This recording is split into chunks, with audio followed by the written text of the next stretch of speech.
And hello, everyone. Happy Hi. Saturday. We are Hard Knock Dice. My name is Jonesy, your dungeon master for the evening, and these people around me are your heroes for the evening and my best friends. Today, we're going to be continuing on with our Across Eberron campaign after another unfortunate week off. But what can you do? We're glad just to play with each other, play some D&D with each other when we can. So, as far as announcements and stuff go, we're still doing our charity run for Extra Life. If you don't know what Extra Life is by now, Extra Life raises money for Children's Hospitals of America, or children's hospitals around all of North America. Actually, we're raising money specifically for Children's Hospitals, Children's Hospital of Atlanta. I can't speak today. It's been a long week at work, but we're still raising money for those guys. We're giving away a lot of cool, really cool prizes. Like at $1,500, we're going to be giving away a digital copy of Tasha's Cauldron of Everything. At $2,500, a SteelSeries gaming mouse, and at $3,500, a SteelSeries gaming keyboard. So go check it out. You can donate right below our page. Just scroll down a little bit and you see it. You click on it, donate, open up your hearts and your wallets to a good cause, and have a chance to win some awesome prizes. Other than that, it was, let's get it right, this guy, our very own Gandalwin's birthday this past week. And as is tradition, Gandalwin, you now have a birthday 20 to use at your choice, up to and expiring on your birthday next year, or the day before your birthday next year. Right. So, assuming the Gandalwin's still alive. Yep. Wait, do I only get to keep it if Gandalf's still alive? Like, if he dies, I lose it? It's gone? You die in the game, you die in real life, okay? Note to everyone: use your natural 20 on death saving throws if it's looking bad, because you won't get it back. We have a couple of other birthdays coming up, along with our very own Artyom and Melgrim coming up. So make sure you wish those guys a happy birthday in the chat. We'll be celebrating those as they get, and they will get their birthday D20s as well. So I say D20s, birthday 20s. So no, you just get one extra roll. It's like a luck point. Happy birthday! And let's get into our recap of last session.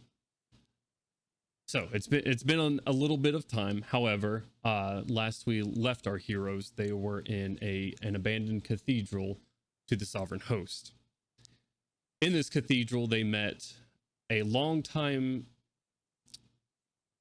let's say, adversary of Milo's, who had been chasing him for some time over a suit that he absconded with from Sharn. After this person had made themselves known to have a friend of both Gandalwin and Artyom's, Mirek Storchansky, they went to his aid. The battle ensued. Everybody fought bravely. Several people were knocked unconscious, and a couple of you, including Mirek himself, worse than unconscious. Some by divine intervention, and some by the hands of your party members, were brought back to this world. And however, you did become victorious over whoever this person was and their band of Tarkanan assassins. And that is where we're going to pick back up, is in this abandoned cathedral, where KJ has pulled up to the giant stained glass window that had been knocked out on your arrival, very unceremoniously, hundreds of years old, a lot of work, a lot of craftsmanship, went straight to hell in a matter of 3 seconds. However, KJ is now parked right outside of there, waiting on you, looking at the scene that she sees. Artyom laying on the ground, Kaushik laying on the ground, Milo laying on the ground, all unconscious and unmoving right now. For those that are awake and conscious and moving around, what would you like to do? Gonna take up, like, after kind of being I'll put on my ass for at least a few moments after successful resurrection. Just gonna kind of take a few deep breaths. Like, CK, you said the stained glass window, so like she's up high, right? Yeah, she's up at the bigger one where she let off Kaushik, Crowley, and Milo originally. So she's about 45 feet, 50 feet above you right now. Okay. And just kind of looking down. Oh. does the telepathic bond stay even though he was knocked unconscious? It and does. Died. It stays. Yeah. Okay.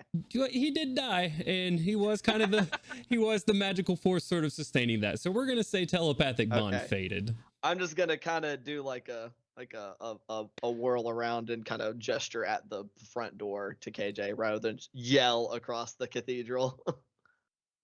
She is just pulled up to this window asking what happened, and well, I can just here, and she maneuvers her entire She's gonna car. drive into Yes. the. Okay, sure, whatever. I mean, her sky carriage floats, and it as the stained glass has already been shattered up top from where 3 people made their entrance. So she carefully makes her way into the cathedral itself and lowers it right next to sort of the 3 people laying on the ground, and is just sort of looking around at the moment. Okay. I'm gonna go over to Kaushik and fucking because Kaushik was not one of the people that got knocked unconscious. Kind of make sure she's still like breathing and shit. You go over, you hold your hand up at her nose. She's breathing. Okay. Is she still bleeding from her eye? Like, is that active blood trickle, or did it like leak and then dry? It's not active at the moment. It hasn't dried because this was all but a few seconds ago. But you do see some dried blood out of her ears from earlier, and some of it just sort of leaking from her eye, remnants trickling down her cheek. All right. Okay then. And I'm gonna do my best with my 12 strength to haul Kaushik into the fucking sky carriage. Like, all right, 1. Okay. Like, I am need to sure go. with everyone there that it won't be an issue. You have both dwarves as well as Crowley to assist you. Nobody is extremely heavy with the exception of Milo, who, if you recall, his armor actually opened up last time when he fell. Oh shit. So it does That's right. lighten the load of the armor itself, but I guess after we've got our unconscious personnel hauled in there, just look around at everybody like, so we need to go. We should get some of this stuff, I guess. At least her armor, so they can't have it. Just kind of jerk a thumb at the dead bitch. We never did learn her name. Yeah. Whoops. No, we didn't. Quick rundown, I guess, of the things that seem the most dangerous. Yeah. So, yeah. Armor, the machetes. Weird shit. are you guys just sort of looking around and I don't plan on searching the assassins. And you say, quite frankly, from what I could tell, the assassins seem to be like standard issue gear across the board, right? I mean, even that is going to require a roll. I'll tell you what, whoever is looking on people and grabbing anything, I'll tell you one, looking at the woman in the suit, her suit is still attached, unlike Milo's. It is far beyond anybody's knowledge here as far as technology goes, to even begin to comprehend. So if you're looking at what she has or anything like that, it would be just pretty much nigh impossible to identify anything. This is kind of Milo's field of expertise, who's not doing so hot right now. But why don't I just get a round of investigation checks from everybody? Sure. I'm very good at those. I will do so. Every conscious people's. That's actually not bad.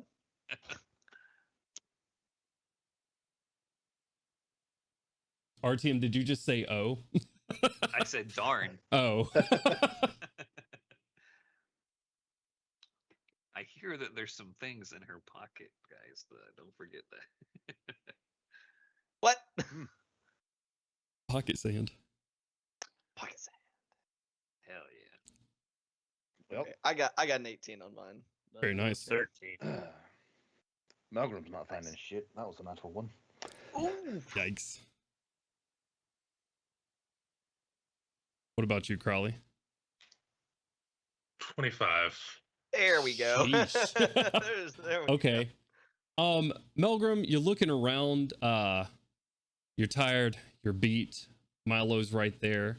And we'll get to you in a moment as you go up, and you know you're probably one of the only ones that can lift.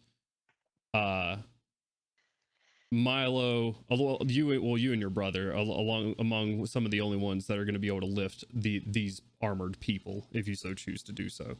For my 18 and my 25, sort of amongst the group as you're sort of searching through people, as you go up to what you would assume would be some sort of lieutenant of this person or right hand person, the man with the milky white eye and the scar across his face. You do find his two kukri laying beside him. Also, the fabric on his armor sort of shifts back to normal, and it just looks like he's wearing very finely crafted studded leather now, and is no longer a gray suit of any sort. So you could take that. I will. Okay.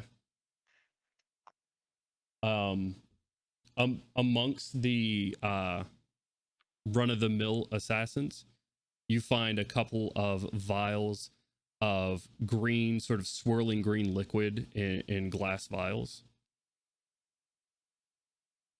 And by couple, you mean, would that be two? Three. Clarify. Three, I'm sorry. Three. And then, all right. For my 18, Gandalin, you walk over to Gorham's handiwork, also known as the girl that tried to charm you earlier in the fight. Bitch. Yeah. As you're sort of just looking her over, it looks like for the most part pretty standard stuff.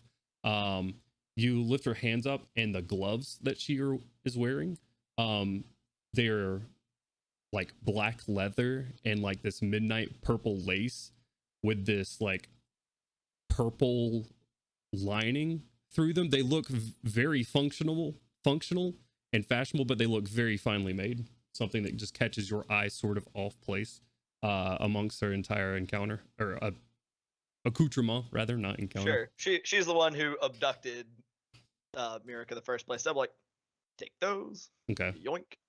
So fine black leather gloves. With a 25, Crowley, you walk over to as Melgrim and Gorham are sort of like stretching, getting ready to lift up these heavier pieces. That's just going to have to happen. You walk over and look over, and while you won't be able to identify most of the technology, you sort of look it around and look on her person, and just sort of like underwear a breastplate would be around the waist, just sort of running your finger along the inside, click a button, and falling down, you find a crescent dagger, the blade of it being a dark black and blue crystalline, it looks like, and the blade of it very finely crafted gold.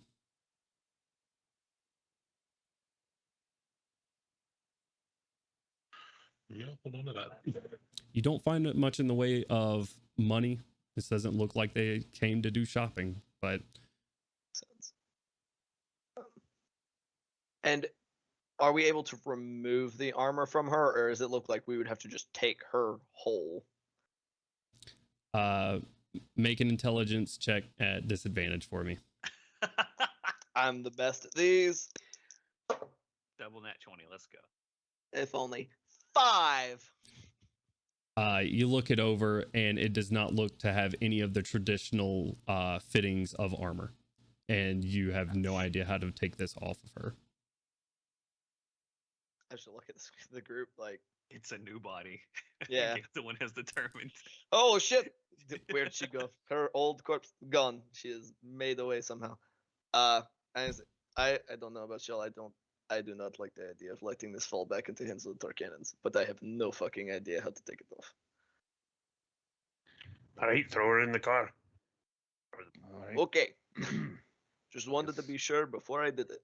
I guess we're gonna haul her fucking corpse into the goddamn car with Does us. she still have an arrow in her throat? You I just re- carry- if that arrow is still whole, I will remove it, like wipe it off on her, and then put it back in my quiver.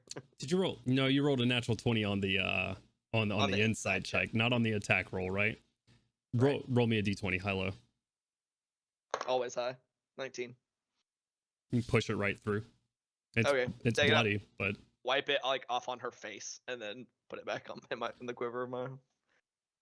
Arrows cost money, dog. Like we gotta be thrifty. But other than that, I'm like, all right, we should go. This is as much time as we probably should spend around here. Agreed. Also, fucking hell. I'm gonna check and see if Merrick's alive in KJ's car, because that's where he got taken. okay. You can walk over to KJ's air carriage, who, speaking of, KJ is now out of her sky carriage, just sort of looking around speechlessly, just like looking at the fucking chaos and destruction and death that's filled this room. As I walk Yeah. past, I'm like, try not to focus on it too much. Let's see. Give me a round of insight checks real quick. Oh boy. I am less shite at these than other things. I don't know what I'm trying to insight, but I got a 9. 13. Okay, 19. very nice. 4. All right. I'll say Crowley, what'd you roll? 13? Yeah, those are my ones north of 10. Melgrim and Crowley, as Gorham, you're back sort of towards KJ, but Melgrim, as you're lifting the heavier part of whoever this woman is in her armor, walking towards KJ's sky carriage, Crowley sort of in tow, looking at the dagger. Both of you sort of realize as you're carrying this body towards KJ that there is a look of recognition on her face when she sees whoever you're carrying. She doesn't say anything. It's just the look of recognition. And her eyes just like follow along with her as you tote her by. Gandalf, when you hop into the back of KJ's sky carriage, Mirik is clearly dead. Okay. Just take a few seconds and just like after I like checked his pulse or whatever, and just kind of. Okay, all right, we need to go. I don't know where, but we got to go. Yeah.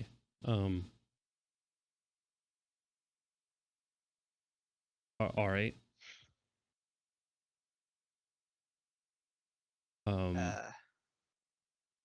He can't go back to Chateau quite yet.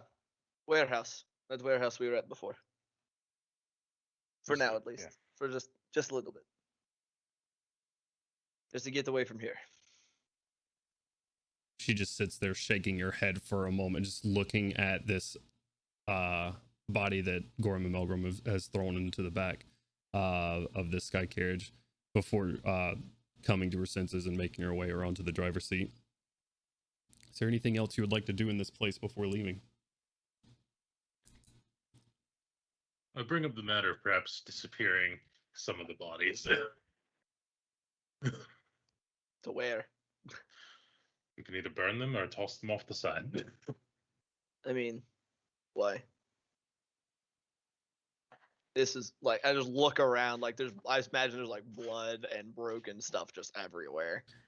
Most of the inside of this old temple had been shattered anyways, aside from the actual solid structure of it. A lot of the furniture is broken to pieces. So it was already. like very like abandoned. Yes. Okay. Even It was before we were here. very much an abandoned temple before you were there. I say, if nothing else, it's a message. We didn't lose. And unless anybody else objects. No, Gandalf's right. Leave it. Let him see it. I agree. It's a rare occurrence.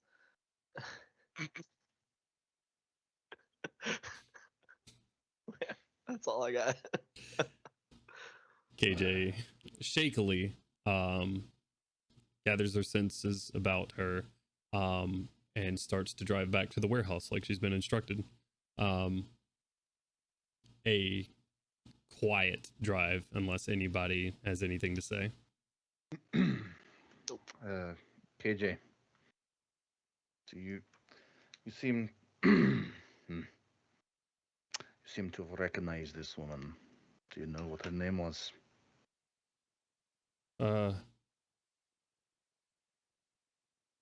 Yeah. Let's talk when we get to the warehouse. All right.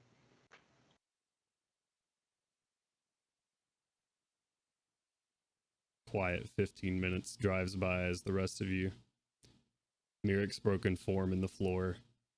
RTM laid back, eyes just sort of flittering around in his head, breathing, but slowly. Koshik breathing fine. Milo also down for the count at the moment.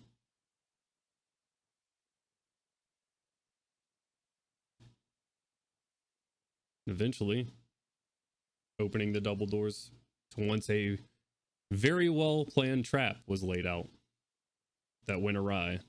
Koshik pulls you in once more into the warehouse, closes the door. Oh man. That's Miss T. She oversees, or overseas is strong. She's just got a lot of money, but she gives away a lot of money. She's like a what do you call it? Like a benefactor or something to the orphanage.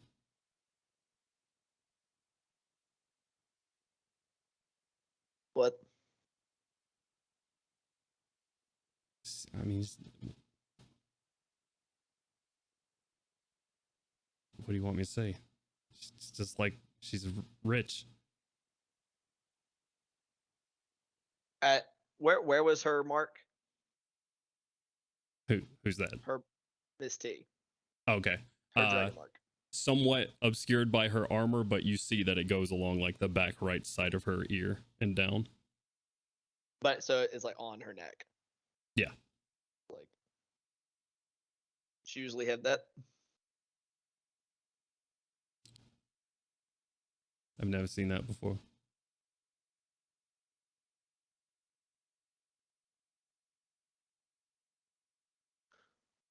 To Miss T. What's her like her full name? Not really. Let's see.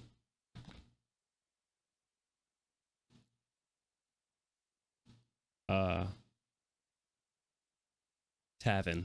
That's her last name. That is it. You don't know her first name at all. No, we always just called her Miss T. She wasn't around. It's not like she was around a whole lot. She just showed up every now and again. She's just a rich lady with a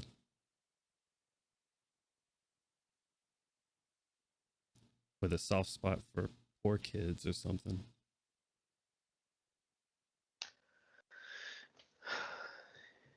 All right. Ikrali. Yes. You got enough juice to do that thing where you talk to dead people? I do.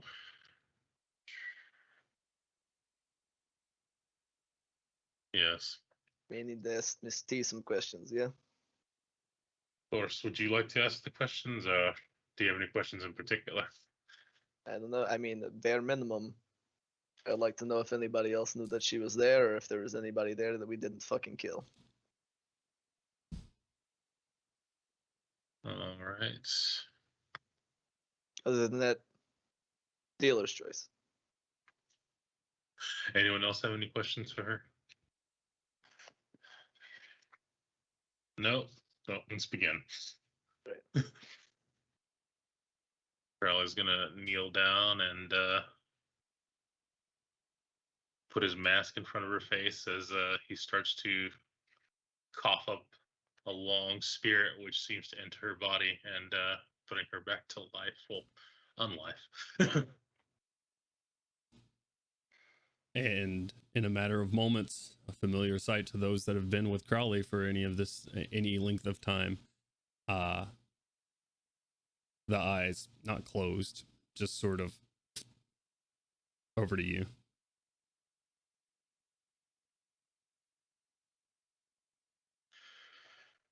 All right.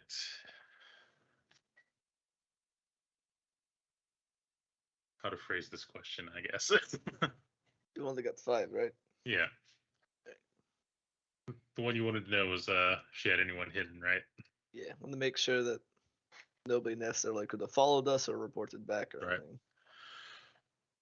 Who did you tell that you would be meeting us there at the cathedral? Those who were present. Did you have anyone hidden away that was observing us that did not participate in the fighting?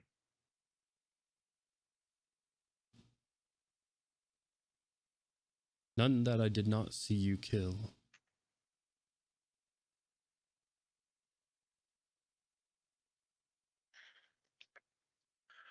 How do we remove this armor from you? Now that is a good question.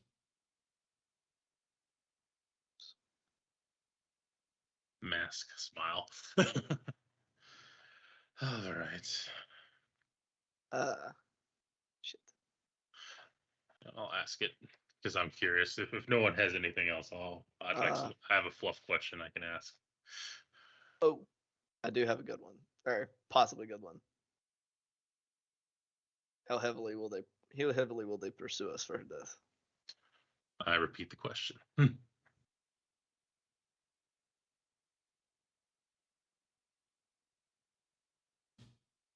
That, I suppose, is a matter of politics. And who picks up the slack now that I'm gone? I'm going to ask her who's next in line. Or, well, I'm going to ask her now. I'd rather know, who is the most likely candidate or candidates to pick up the slack?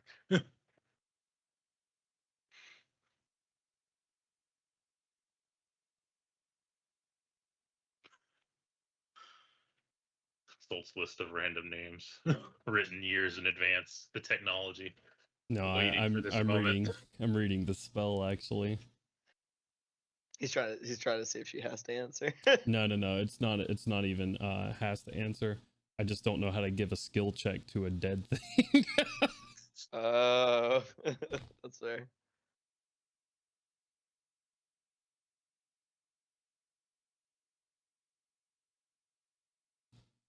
Make an insight check, Crowley.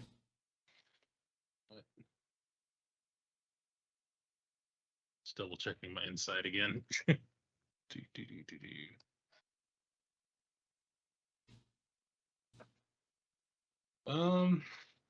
That's a low roll of a 1. So I've got to roll something real quick. Oh no. Because I will go ahead and say I was standing like right behind Crowley while he's asking these questions. So Yeah, I figured most of you were kind of crowded around during this. So go ahead and give your answer while I find this tree again and roll. Here it is. Go ahead and roll your d4. shit. It's not a D4, sir. Oh, yeah, you're right.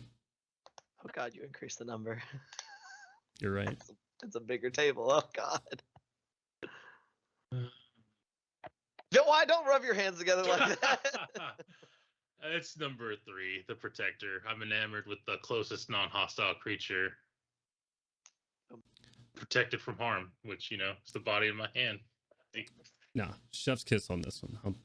Let's Crowley, so you asked this question. The spirit in your mask, for whatever reason, sort of emotions overwhelm you as soon as her answer hits your ears. And you asked who is next in line, And she answers, "The one who slew me." As that answer hits your ears, you instinctively get up to protect Gandalf immediately behind you, dropping her down as she just clinks, thud, and lifeless back to the floor, and put yourself in between her and Gandalf. What? Kind of look at Crowley. You okay? Oh, the next round. So that's like point something of a second. Well, the next round, so it's like 7 seconds. Yeah, 7 seconds. Solid 7 seconds so of you pregnant just. Pause. Drama, please. Drama. Yeah, please. like I said, that's why I was just kind Drama. of like let you stand there for a second and was, I stand. I'm like, I need them. you okay, Crowley? All right. 1 second. I'm stage counting here. 1, 2. She says the one who comes in power is the one who slew her. What?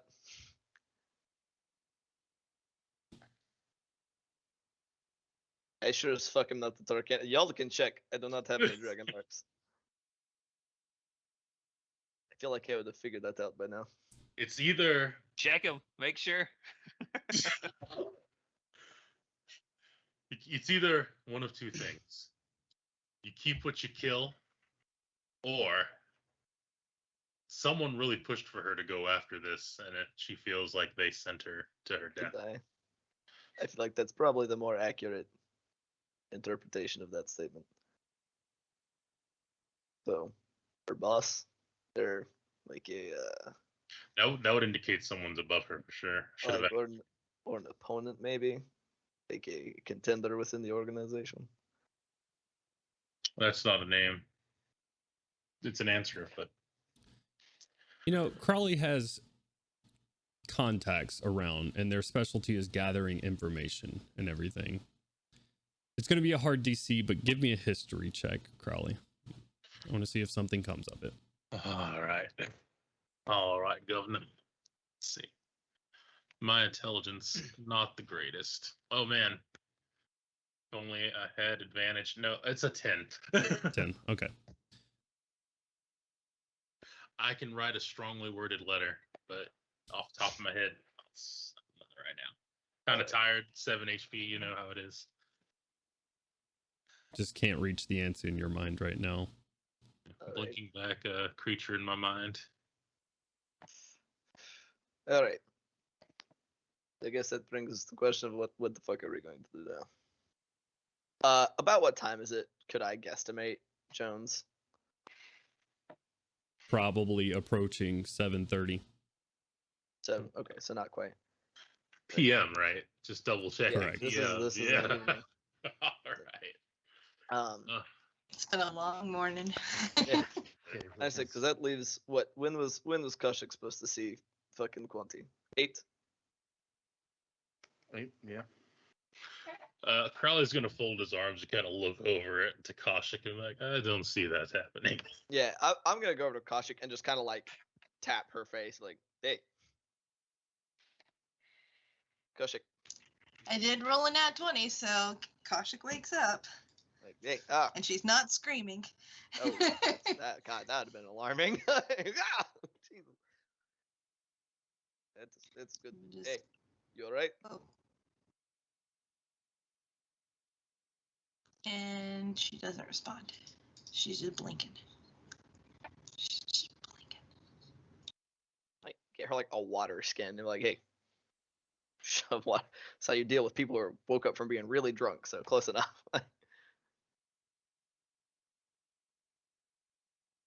Hey, I'm gonna drink some water. Yeah, just like make sure Swishing she's got around. a handle on that, and like, oh, give her a minute, I guess. Regardless, Takes a moment, but Whoa. there's a straw in that water skin. Oh, shit. Did you get that from the joke shop?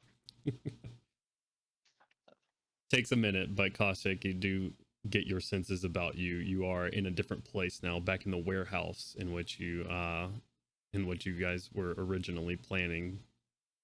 And you are accompanied by, in the sky carriage as you come to, a dead Myrick a barely alive Artyom and Milo.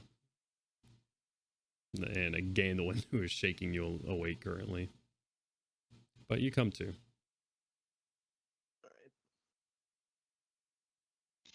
Alright. I am gonna look over at Mirek's body. It didn't work for him, did it? I am very purposely not looking at Mirik anymore. Just without looking, just doesn't seem like it though.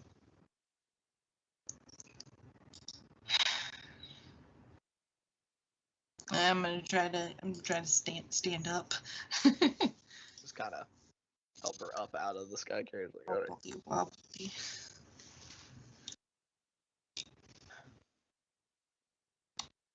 For the moment, we got to figure out what the hell we're doing. At least we another person awake, so that's good. But what happened? We got the fuck out of there. Grabbed a few things that looked valuable off of the slain and brought her with us because we couldn't figure out who to get the armor off. Crowley just asked her a few questions. Some useful, some not so much. That were answers wise.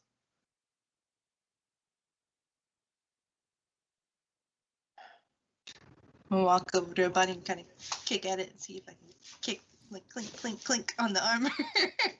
See if I can kick something loose. Make a strength check for me.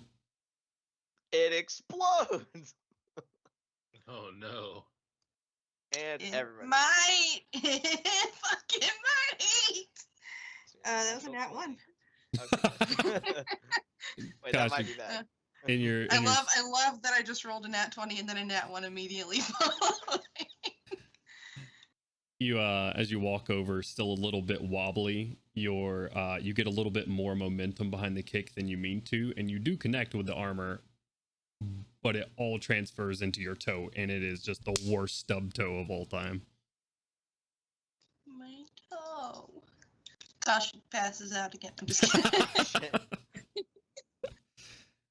Son of a bitch. Nobody can stay awake around here. Fuck.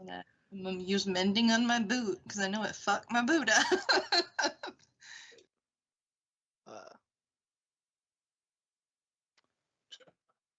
On the similar note of leaving those bodies there as a message. Hey KJ, Yeah. you know where this Miss T was most of the time? Where she frequented?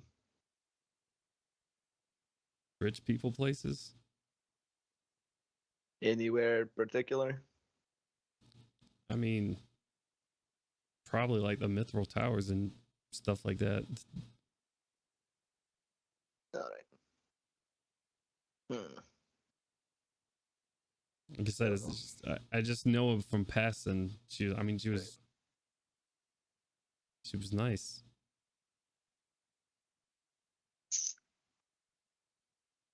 Not so much to us.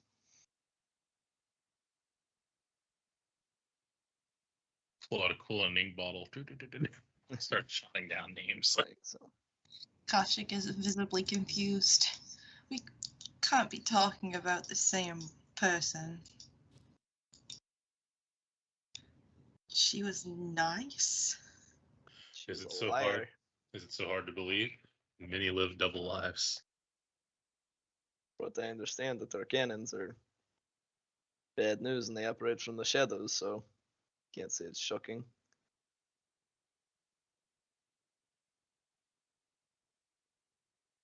So, I don't know. We have Milo and Artyom are out for the count for now, at least. Yeah. So, how the hell are we going to get out of Sharn? When Quanti obviously knows where our boat is. Yeah. How badly do you think he'll take it if you don't show up, Koshik? You talk to him at least a little bit.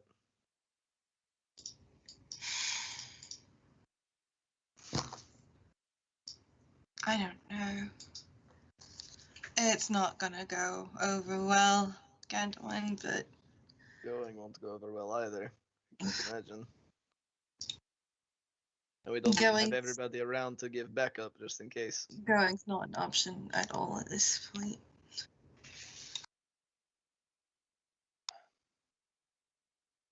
So we either need the way to get the fuck out of here quickly without him knowing, or we need somewhere where we can lay up for at least a little bit.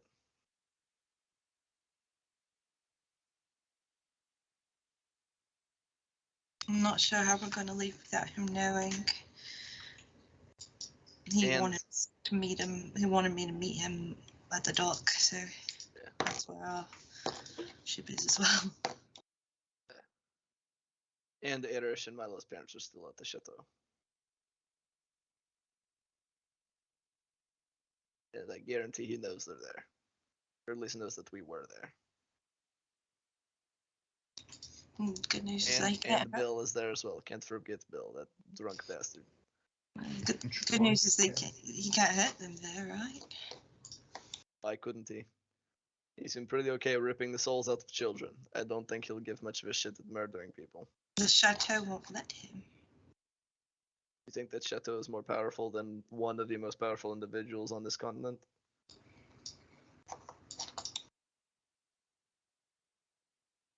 I mean, yeah. That, From what If I the man's understand, literally standing inside of a mimic, I'm not so sure he'll be able to stop from being eaten, but I could be incorrect. it depends on what all he brings to the table. He may, I don't know. We don't. It's not like we know Edgar very well. He could be bribed with enough money, or he could be intimidated. From what I understand, they want to live as well.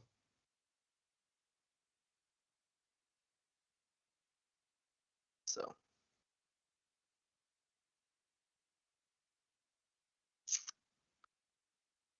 Can anybody change the appearance of anybody else?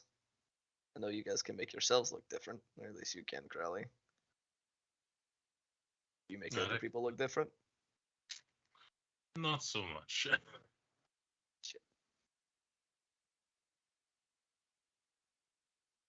I wish I could Gadwin, but I am running on empty. Yeah, I know. Just trying to think of something we can do.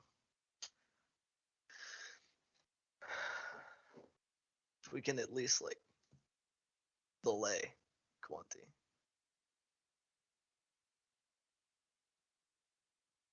Gore and Milgram, y'all have any thoughts, any ideas? Well, let's see. I mean, if we could, like you said, if Concha could somehow get to him that she had been delayed by something or caught up somewhere and buy us some time. I don't think we're going to be able to sneak out.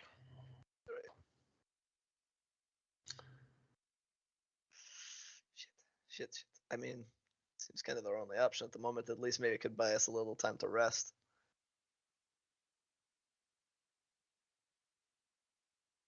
Anybody else better ideas?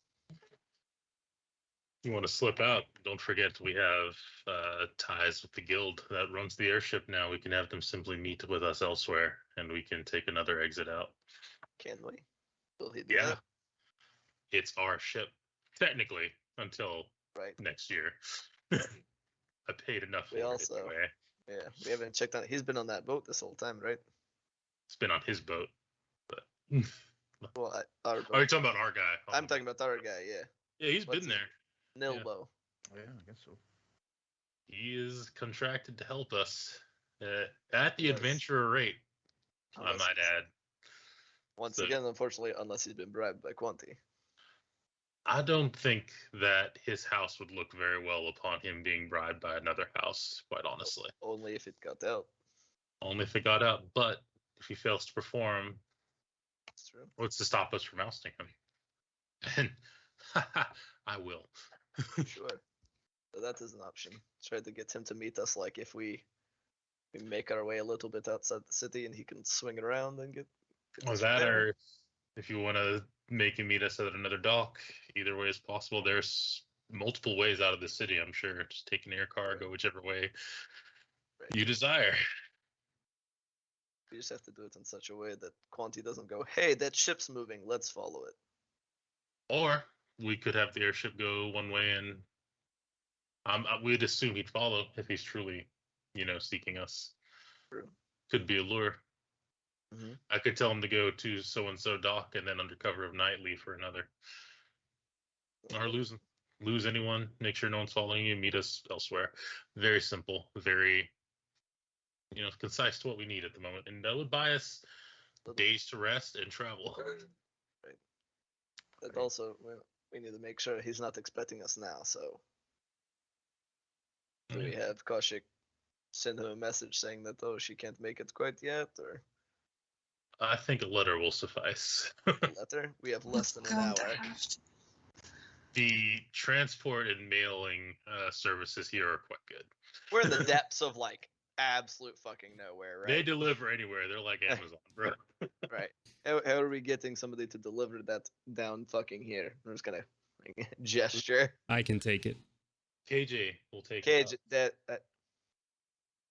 I don't know if that's a good idea. She like beckons to her sky carriage at the moment. I mean, yeah, but also I can send Haru if KJ can just get him close enough. I can put a note on him. I can't contact Quanti directly right now. I don't have it in me. Nor should I think you should. Perhaps as I said, I literally can't. it's best. I'm out of spell slots. I understand that, and I'm glad you are. okay. Like I said, just meet one of the messengers, give him the message, let him send it. All right. Total I can third just give party. it to one of the dock guards. I mean, there's That'll work. Shit. We don't have a ton of options. I need to know where I'm putting these people. Who's she talking about? American RTM Mirik, Oh. RTM, and Milo. Miss T, Oh, yeah. Milo. We'll split a pile. I mean, Living on this side, non they living can on stay the with other. us for now. Yeah. They Here can is stay with fine. us for now. We need a little bit of time to take a little bit of a breather anyway. We could get a letter to one of these dock guards and hopefully just a little bit of time. Be careful though, yeah. Bad shit going on in Sharn right now, it seems like, for us anyway. I produce a finer piece of parchment and quill. It's like, perhaps this would be best by your hand, unless you are skilled at writing, right, Kaushik? You received a formal education. Yes, I know how to write. I meant in the formal manner. Like people can't write cursive when they, It'll be legible. That's all I can promise. Very well. Here you go. Do you want the green pen? Do you want the? Yeah, red. Here you go. We all The know Crowley's aesthetic. got the quill with like the different little things that you can push down. Oh my god. I just Got it at the joke shop. Yeah. right in my blood. That is 90s nostalgia heroin right there. Click, click, click, click Yeah, around the For pen. real. DM, I'll posthumously just give you some money for that pen. Try to click all four at the same time. And they all get stuck. Yeah. I lost. Something. Anyways, now that we all realize we're old, For yourself, does- I'm a spring chicken. Boomer alert. what does Kaushik say in this letter to Baron Dorian? Does anybody have any suggestions? I'm kind of foggy right now. I wish we had a piece of parchment on the screen for the viewers, and we So could start foggy, I'm not even writing. Just Accent. Dear Quanti. I mean, we just need like, how much time do you think we can get? Would he be willing to like delay until tomorrow, or like later this evening, or I don't know. I don't know the guy. What day of the week is it?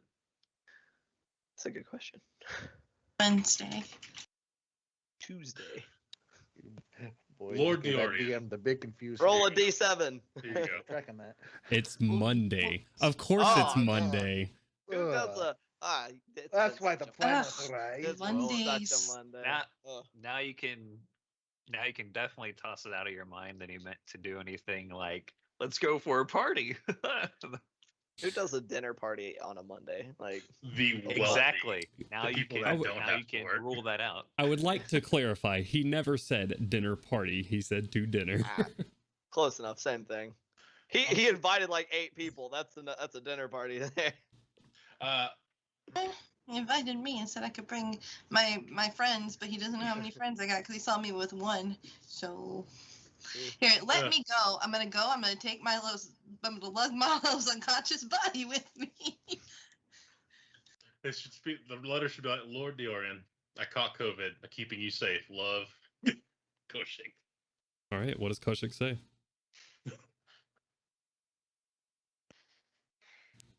I don't know.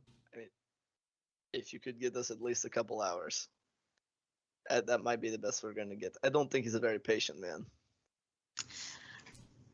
Lord, is it the Orion or just Orion? Because I know he's The Orion. okay. My deepest apologies.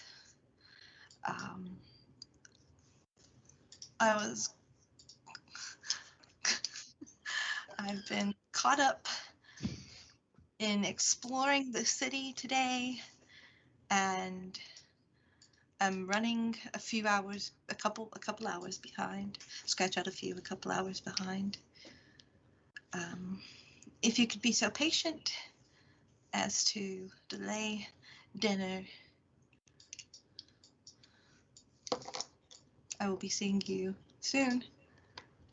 My apologies once again. Ilsa. I remembered the name I gave. That's good. Thanks. Let's fucking go. That's good. I signed I to was Koshik like- and he's like, what the fuck is Koshik? Just sign it with like a completely different name, like Emma. I think he would still get the point, but maybe he's got a lot of dinner dates. You never know. That's a good point. Yeah. Timing best. With the party's efforts combined, bringing all of the lifeless and semi-life filled bodies out of KJ's sky carriage. It's a mess in her sky carriage too. As you bring them out, she just sort of sits there for a moment as you drag the last one out, looks at it, and just sort of half-heartedly closes the door. Takes the I letter. make sure I'm not the one to get Merrick out. Takes the letter out and hops in her sky carriage. Sits there for a moment. Is there anything else I need to do? Drive safe. Should we leave them at the chateau for now? I can bring him back here if you want to. Yeah, that was my question, was for the group. Like, I was asking those who are conscious, like, should we leave them at the chateau for now or bring them? Perhaps leave them for now so that it's not seen that we're trying to pull one under if he's actually spying on them. Not yet, anyway. Okay. Let's just leave them for now then. All right. You can see, and it doesn't need an insight check. Koshik, not Koshik, I'm so sorry. KJ is kind of avoiding eye contact with the group at the moment. Goes up, pulls up to the door, opens the double door, drives out, heads on to the sky docks. That is going to take her some time. Is there anything in the meantime that everybody in here would like to do? I'm gonna see. I'm gonna give Milo and Artyom similar face pat pat pat. See if either of them come to consciousness. I get it with Koshik because rather have as many people conscious as possible. Sure. Make a quick perception check for me. Me? Yep. Okay. As you're trying to pat them away. 19. Milo, injured, slowly breathing, barely conscious, but can crack an eye open to sort of look at you, but I will leave it up to Milo's player, who just joined us. Welcome.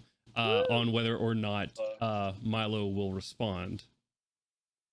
Probably some vague mumblings, but nothing with any strength to it. You walk over to Artyom and tap on his cheek.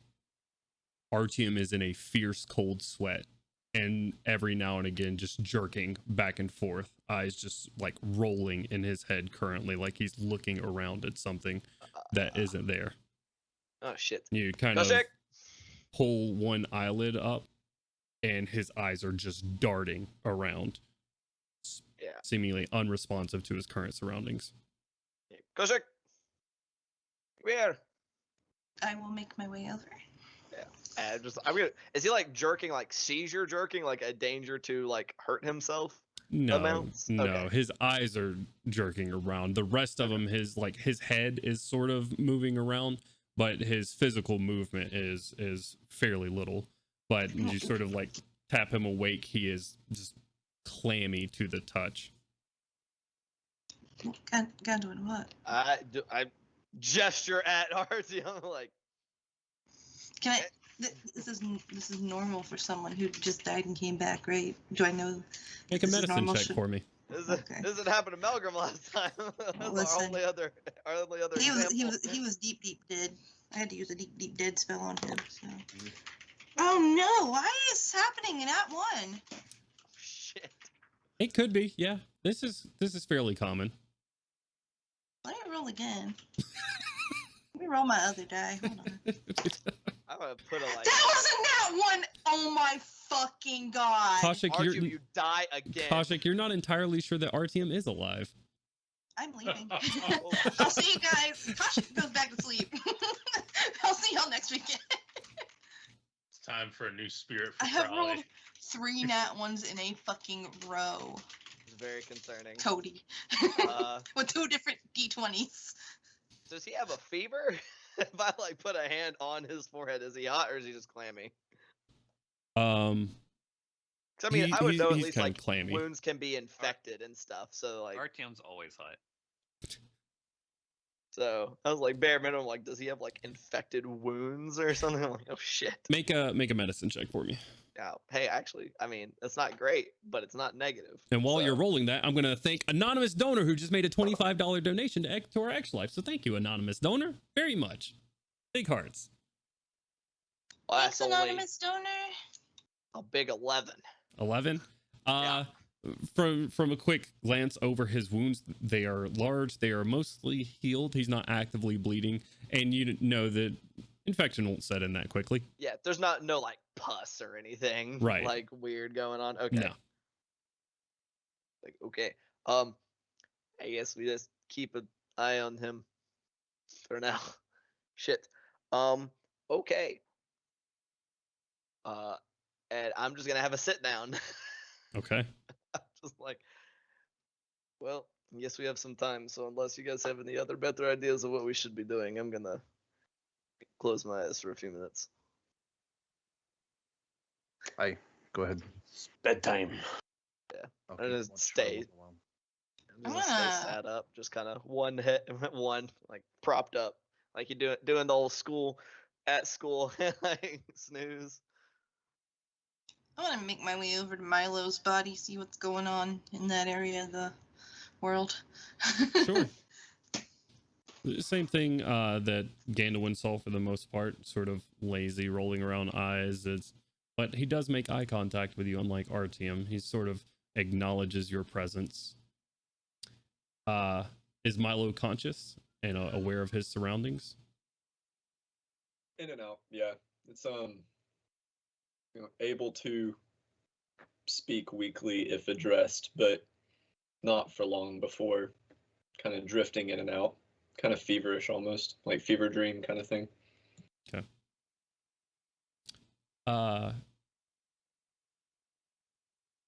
Kaushik, make a perception check for me. I don't know if I want to, honestly.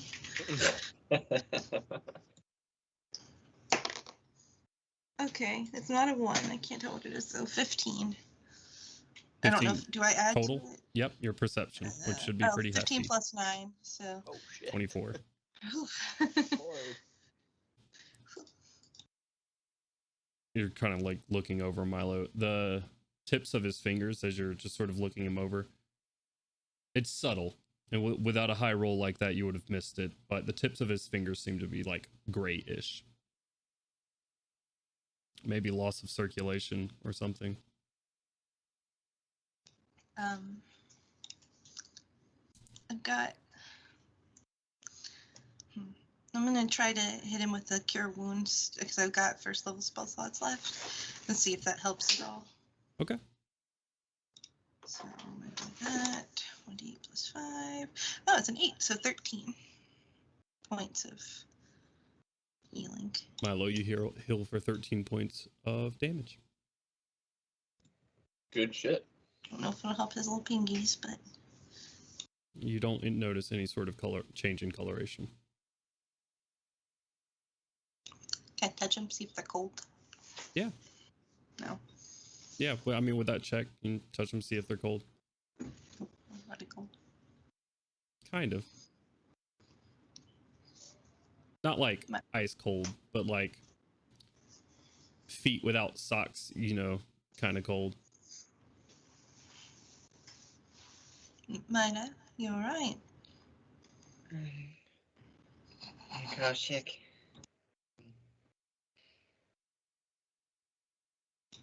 Alright. I'm just gonna pat. Get back to sleep. A twitchy, half awake smile. Okay. And what it sounds like, we're going to attempt a short rest while KJ is off doing her business. Oh boy, I'm trying. Well, first of all, before that happens, Okay. 2 things. I'm going to use my ability to commune with spirits to get the identify spell. I'm going to identify eeny, meeny, miny, dagger. You're going to identify the dagger in your hand? Yeah. Yeah. Please. Identifying that dagger, you find that it's sharp. You find out more than that. I'm sorry, I'm just trying to find it. I was like, an illustrious smith made this, no doubt. It is very finely crafted. I'm sorry. I didn't have it pulled up like a big dumb dummy, so I'm gonna pull it up for you. I was gonna say it's okay. We could always identify something else. No. Machete You shots. chose the dagger. You're getting the dagger. Damn it. So you sit here and identify the spell. And are you casting this just so I'm aware as a ritual for timing purposes? No, I was just casting identify, period. Okay. All right. Because either way, I can only use it once as a ritual spell. Gotcha. Because of the spirit. All right. So using that, you find that this is a +1 dagger, but that is not what is special about this dagger. As you identify the spell about it and you're looking at the blade itself, the blade looks like a type of stone, more so like a type of crystal. And looking at it and identifying it, Daffy Duck appears on the screen. Jesus Christ. As you're sitting there, it is a type of crystal, more specifically a kyber crystal. And as you're looking at this, you identify it as the Keeper's Fang, or simply Keeper's Fang. When this dagger brings some creature down to 0 hit points, that creature's soul is ripped from its body and transported somewhere else.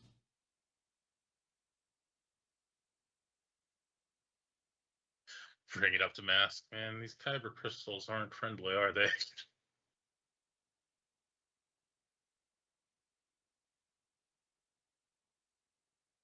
Interesting.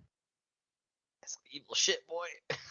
I'd like you to roll a history check for me, Matt. And I'll say, yes. since you've identified it, go ahead and roll it at advantage. Since you've identified it first.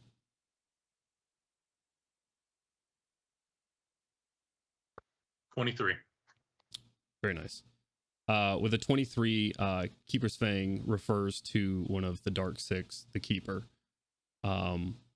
which holds souls on some plane of existence that is not Dolor, which it would be the afterlife. So ensnaring souls, and the Keeper is just like a deity, if you want to call it that, of death. This is sort of just your criminal background and dealings with the underbelly and gathering information and stuff. Favored weapon among some assassins for people that are willing to pay that price. Resurrection magic is very real in this world, as this group has become all too familiar with in the last 24 hours. This is for when you do not want someone coming back. And passive insight, it's odd she didn't use it.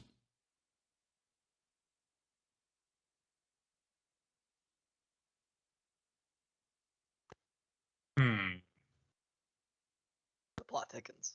It does thicken.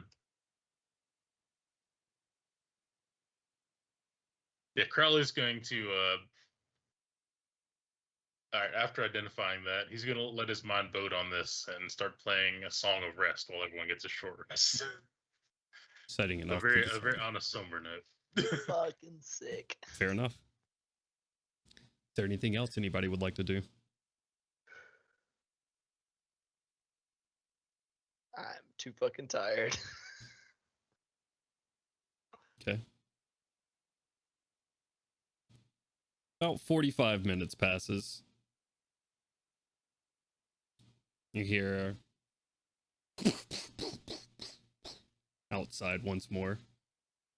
Double doors start to swing open. KJ rolling her sky carriage in again, shutting it behind her. Yeah, it's they got it. Kaushik, I'd like you to make a wisdom saving throw, please.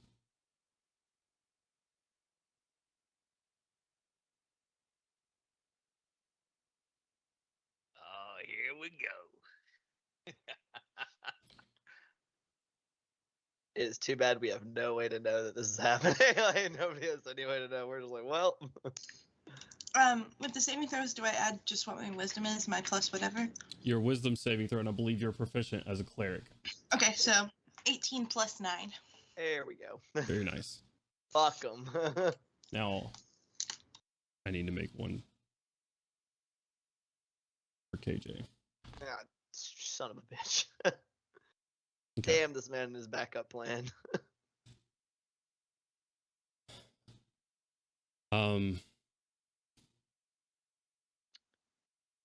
I don't know. When Smoothie just handed it off. Yeah, I gave it to one of the guys. He said he'd take it to the ship. I watched from a distance. He did. Looked like he did. He came back. I saw him come back to his post empty-handed. So Didn't seem like anybody tried to like follow you or anything. I didn't see anybody. That's good at least. Well, give us a few more minutes and then I guess we'll have to decide what we're doing next.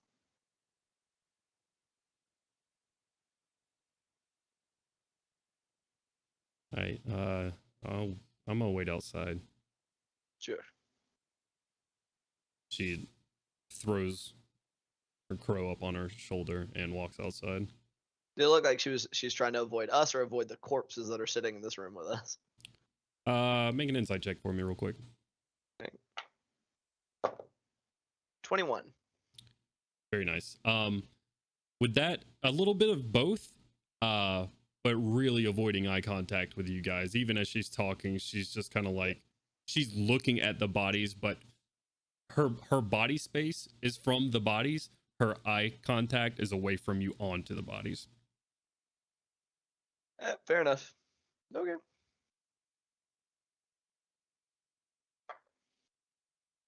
Alrighty.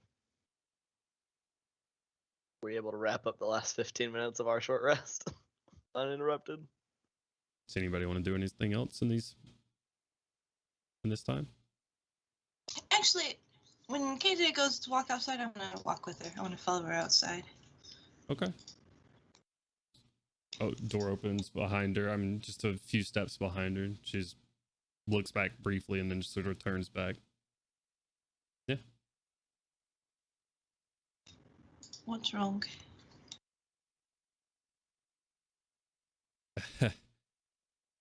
That's kind of a loaded question at this point, right? Oh, there's a lot wrong here. Like a lot. Why are you angry with us? Angry. I'm scared.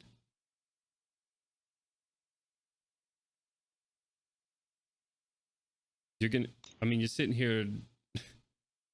There's dead people in there, and there's a lot more dead people back at the church. And y'all did that.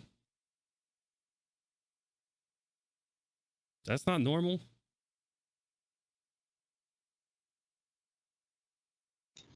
That's fair, but either you'd come back to their dead bodies or ours. So. I mean, I'm not judging anybody for doing what they got to do.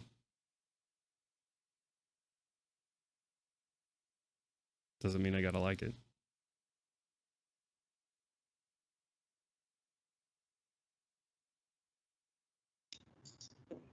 Again, that's fair. You know, KJ, if it gets to be too much for you, you can let us know, and we can make other accommodations.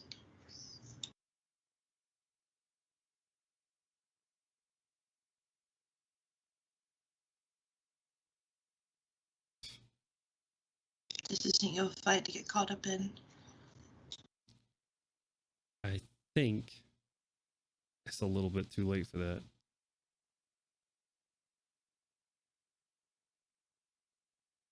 You don't know too much about me, but I mean, I'm not in the best of circumstances and not in a real place to negotiate with where my money comes from.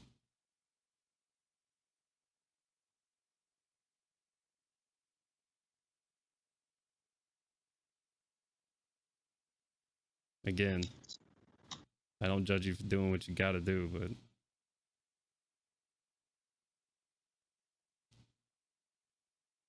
this isn't everyday stuff. Right. Well, we're going to do everything in our power to keep you safe. And it's not going to be this way forever, all right? Our business in the city's almost done. We'll probably soon enough. You won't be caught up in this anymore. I have to live here after you leave.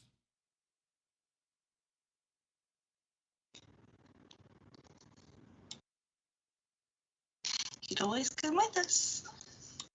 Never for the long haul, then.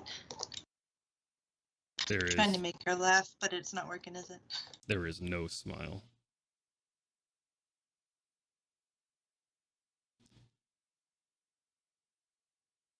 I'm just gonna keep a lookout around.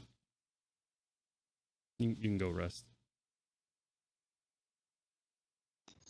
Without another word, I am going to go back inside, make sure that the door is shut behind me, and storm up to Crowley.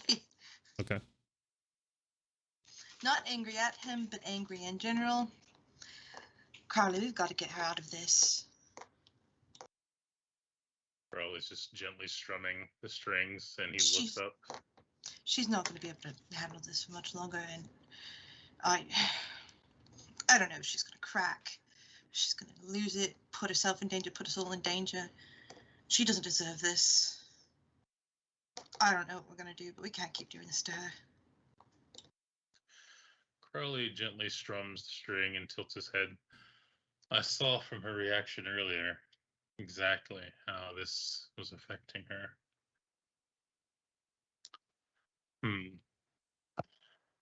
It's best perhaps we leave sooner rather than later, and perhaps give her a generous bonus on her way out. Or perhaps we could even convince her to come with us. I don't know if she would.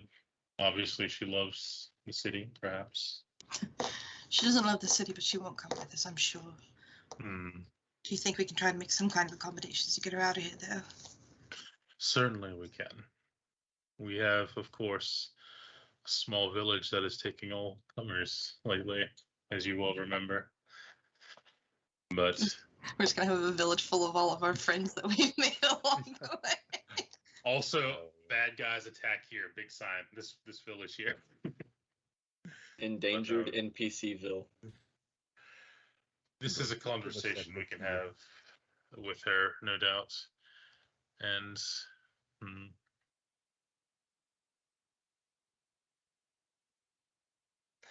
I mean, yeah, I doubt she'd want to come with us, but it would be kind of cool to see if we could get that sky carriage to work outside of Sharn. it'd be interesting, no doubt. And a forwarding of technology everywhere. Not, oh wait, Milo's still down, never mind. Anyway, but yes. Sadly, even if I could change her memory, but even if I could, I would not. It's best she knows what she's dealing with. That's fine, I don't ask that of you. I just, at the end of this whole, I want her to be safe. As safe as she possibly can be after dealing with us. At best, we can set her up somewhere. The bad guys. If needs be, I can use my contacts to plant her elsewhere under a new identity, perhaps. There's a possibility. There's just immense waves of guilt just washing over Koshik.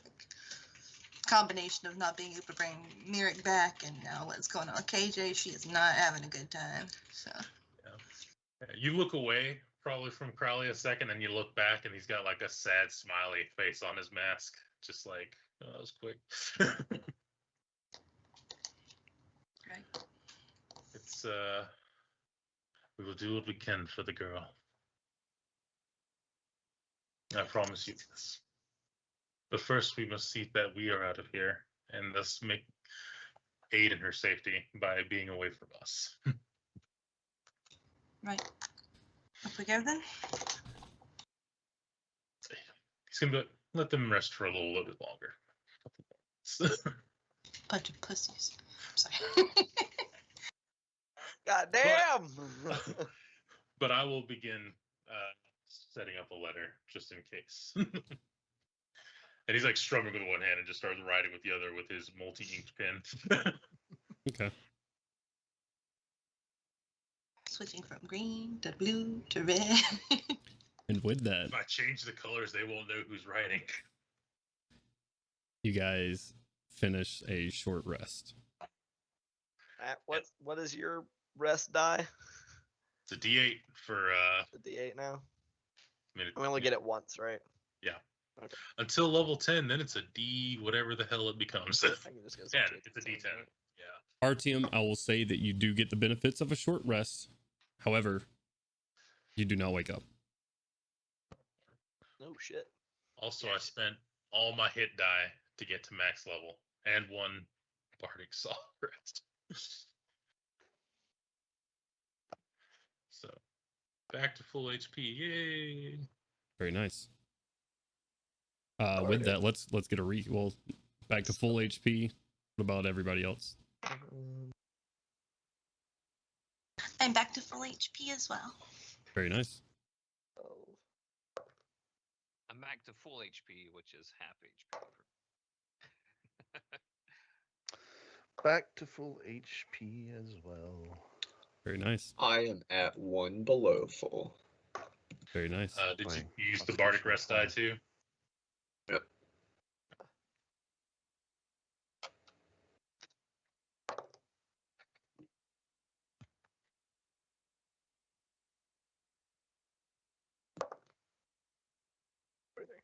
Exactly at full HP, spending all of my stuff. Very nice. Yeah, dude, I got to 89, and I was like, man, I already spent the bardic inspiration. Might as well roll that other D8. Yep. I got exactly there with all of my hit die. And the bardic.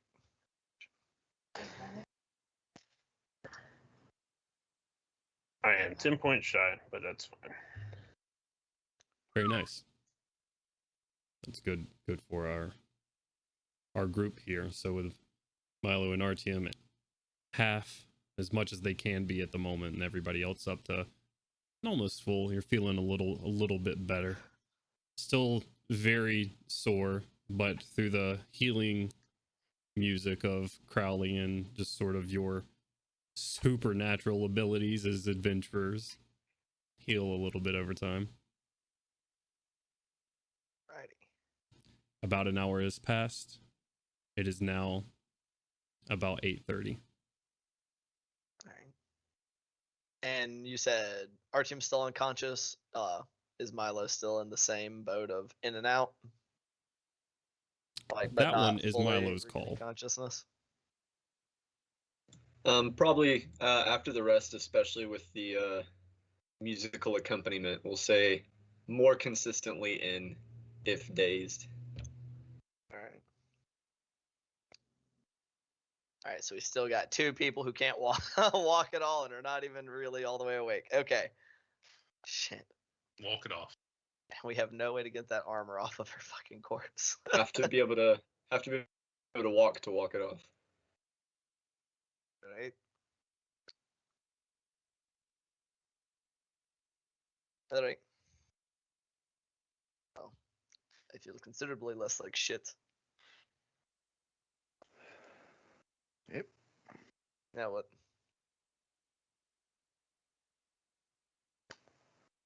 Well, now we start planning and plotting. Exactly. Like, do we want the Algrim? What was that? Sorry. We just gotta figure out how to get the hell out of this city as fast as we can. Yeah. Do we want to go with one of the plans Charlie proposed and see if we can have our trusted pilot Nilbo give Quanti the ropey dope? Yeah, sounds good. Now, how do we get out of the city? That's Do we go to? Do we go to a regular dock? Go by water for a little while. I would suggest against going to Or- any dock because it's just below the regular sky dock, I believe is how it was discussed, I think wasn't it? it's much farther below, wouldn't it? Even if it is. It's still in the same like cocoon of I don't want to be in this area where Quanti is. Then how would we we It's exit okay, by that's- land It's yeah, perhaps Is- that's why I was going to pull out a map of the city. of the city? Yes. Is anyone able to contact our friends at the chateau to let them know to be ready to leave? Leave. I have no fucking way to talk to them from that far away. No, we have not, and if needs be, we can go. I can go. You guys would remember that Milo had already told his parents to be ready to leave, and that after talking with Erish and making sure that they didn't go anywhere, that the exit may be hasty. So Right. while they don't know where to go if they were to need to leave anywhere, they are very much ready to go somewhere. Cool. If they're still there. What do you mean? If they're still there, we haven't seen them in a minute. All right. So you think we should leave by land, Crowley? A mere suggestion for now, and Carly would like to pull up his map and check to see what the most. There's obviously roadways at the bottom half, I imagine, out of here. Trying to remember where exactly on Eberron map we are. In We're on the like city. the far south, and Yeah. Right. the Corvair or Sharn is like near the south end of Corvair. Well, you're also at the far south end of the city, whereas Tavik's Landing is towards the north. With Tavik's Landing, air docks being where your airship is currently parked. You guys are more towards the south of the city, closer to the docks, and further down. So the water docks and the air docks are in separate sections. Pretty separate anyway. So if we went by regular boat, while it would be kind of fairly straight shot to know where we would be along that river somewhere, it would be faster than going by foot or by land, horse, carriage, regardless. Or we could leave by land and hope that we can stay hidden in the much more vast area that we would have. So do we want speed or do we want stealth? Crowley's just poring over the map and kind of waiting to see what anyone else says. Oh, I'm sorry, I just found Sharn on the map. Yay.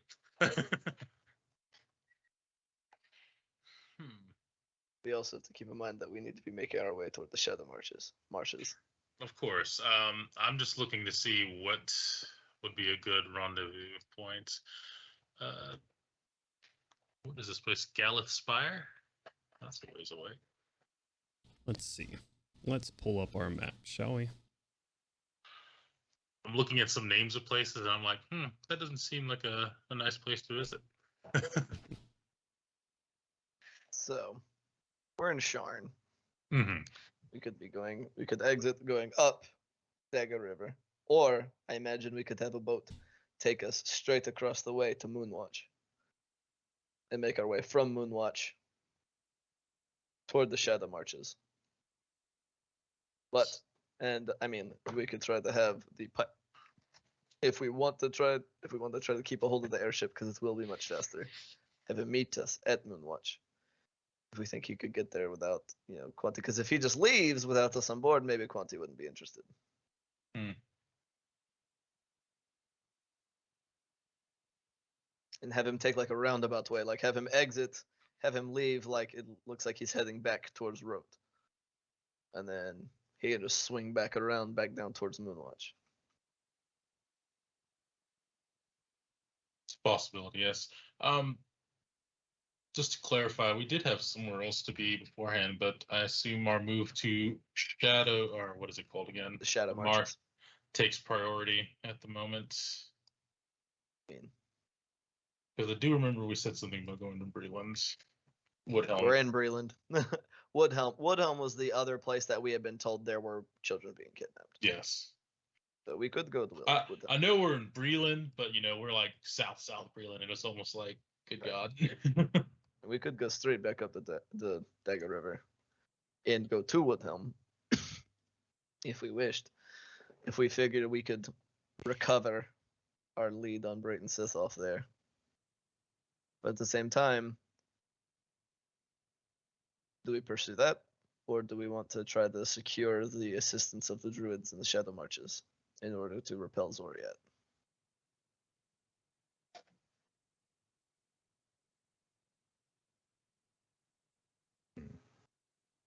I feel like the matter at Zoriat is pressing, so in my opinion, I think that would be the way to go. But the Kortahagar did say that the sooner they got the assistance from those Druids, the better.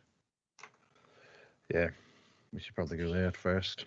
I agree. I can speak to one of my contacts and have them move on Breland. I'm pretty sure, out of character, that I told them of the place, but if not, I'll send another letter, tell them to gather some info. So I think you sent the names of all the cities, the names of the places that you were given. Okay.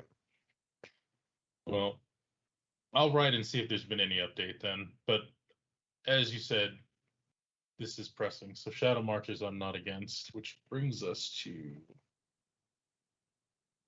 around the Deepwood. Oh my. I don't like it, but I mean, as long as you're all fine with mosquitoes, I think we'll be fine. I think we can make it.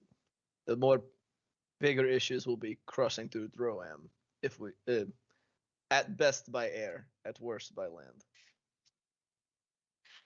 And where do you say we would like to go through to have the ship waiting for us? Could go to Moonwatch. Moonwatch is fairly close. Take a boat exiting Sharn, or we could go to Moonwatch and have it meet us somewhere else farther past that, maybe even past Skyraker Forest.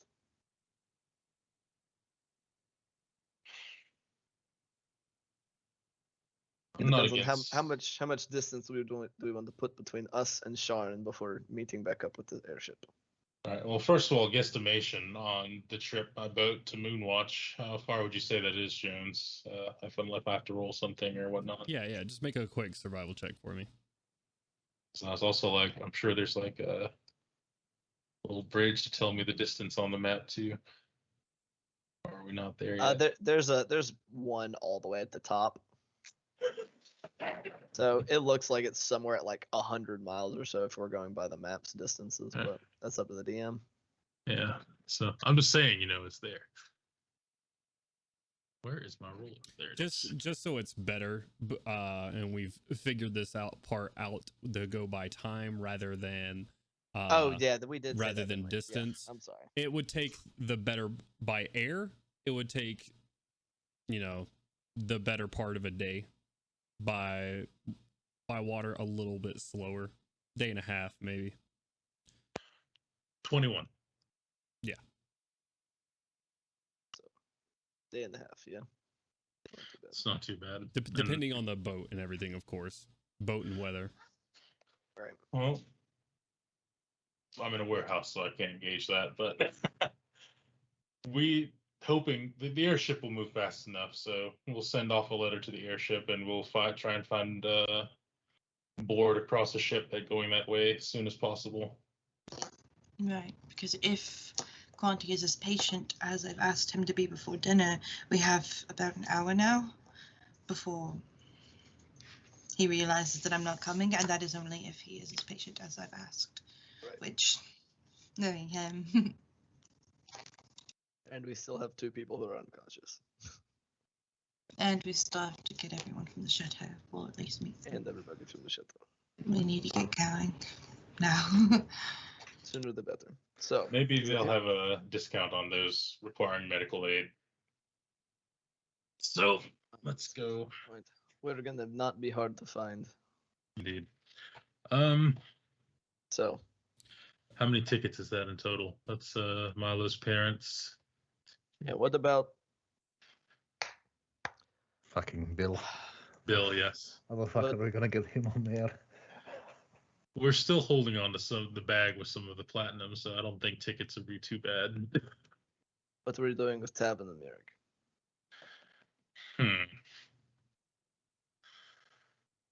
Depends on when the ship is due to leave, honestly. We can wait a little longer. Perhaps we can even secure funeral arrangements, send him back to Karnath, if you wish. Through one of my agents, I can get that sent and done. If you wish, we could even arrange for to pay for the burial as well. It is up to you, Milo. Who? No, I'm sorry. Gandalin. I was like looking over there, like Cody seems so concerned. I was like, what's going on? So it's up to you, Milo. Milo's like, oh. Yes, you don't want to pay? Well, close the books on that one, lads. No, Gandalin, that is up to you. I don't even know where I would send it. The Karnath, you served in the Karnath military, no?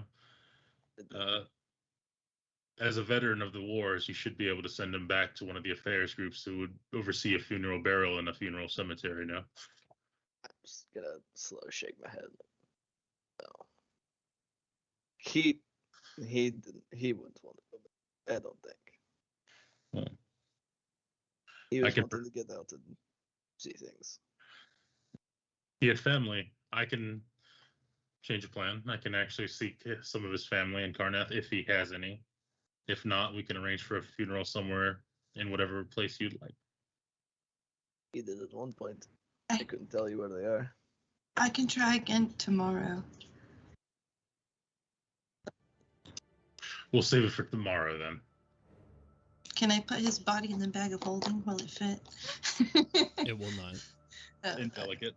We can board it up as we can count it as a body we're moving to have buried in the very place we're going. So until then, so you have time. What is the other matter? Passage for everyone. Yeah, okay. So someone's gonna have to go out there and book passage. I'm up to doing it. If anyone else wants to go with me, or Nobody should go anywhere alone. Shockingly, Milo will not be joining you. Shockingly, I also would like to presume that people should stay here and guard the rest as well. But nobody should go by themselves. At least I'll go with you, Carly. Well, I will point out I don't have to I won't be walking out with a mask around, but I appreciate it, yes. Can't take any chances. Okay. So you're going to go book passage. Indeed, Where I'll are we find going? a ship. How do we want to work out things with Nilbo? I'm going to get a letter, and I'm going to have... we'll send it by air carriage, whatever. I'll use a different identity, and we'll have it sent out. All right. What are we going to have him do? We'll have him trail far northern, perhaps to something quick. Perhaps to Gallespire, and then double back. Gallespire, just make sure that he's not being tailed, and if not, to meet us in Moonwatch. Where's Gallespire? It's along the Dagger River, right across from Glyphstone Keep. Oh, yeah, there it is. Okay. Fair enough. If this Good enough. sounds acceptable to you, that should buy him enough time to know if he's being tailed or not. I mean, it comes down to we won't know how long he might plan on following him. He may not follow him at all if he doesn't see us aboard. He may follow him for a little bit. He may follow him indefinitely. So, Gallespire is a good distance, and worst comes to worst, we would have enough time to be a lot better shape to maybe deal with pursuers by the time he met back up with us anyway.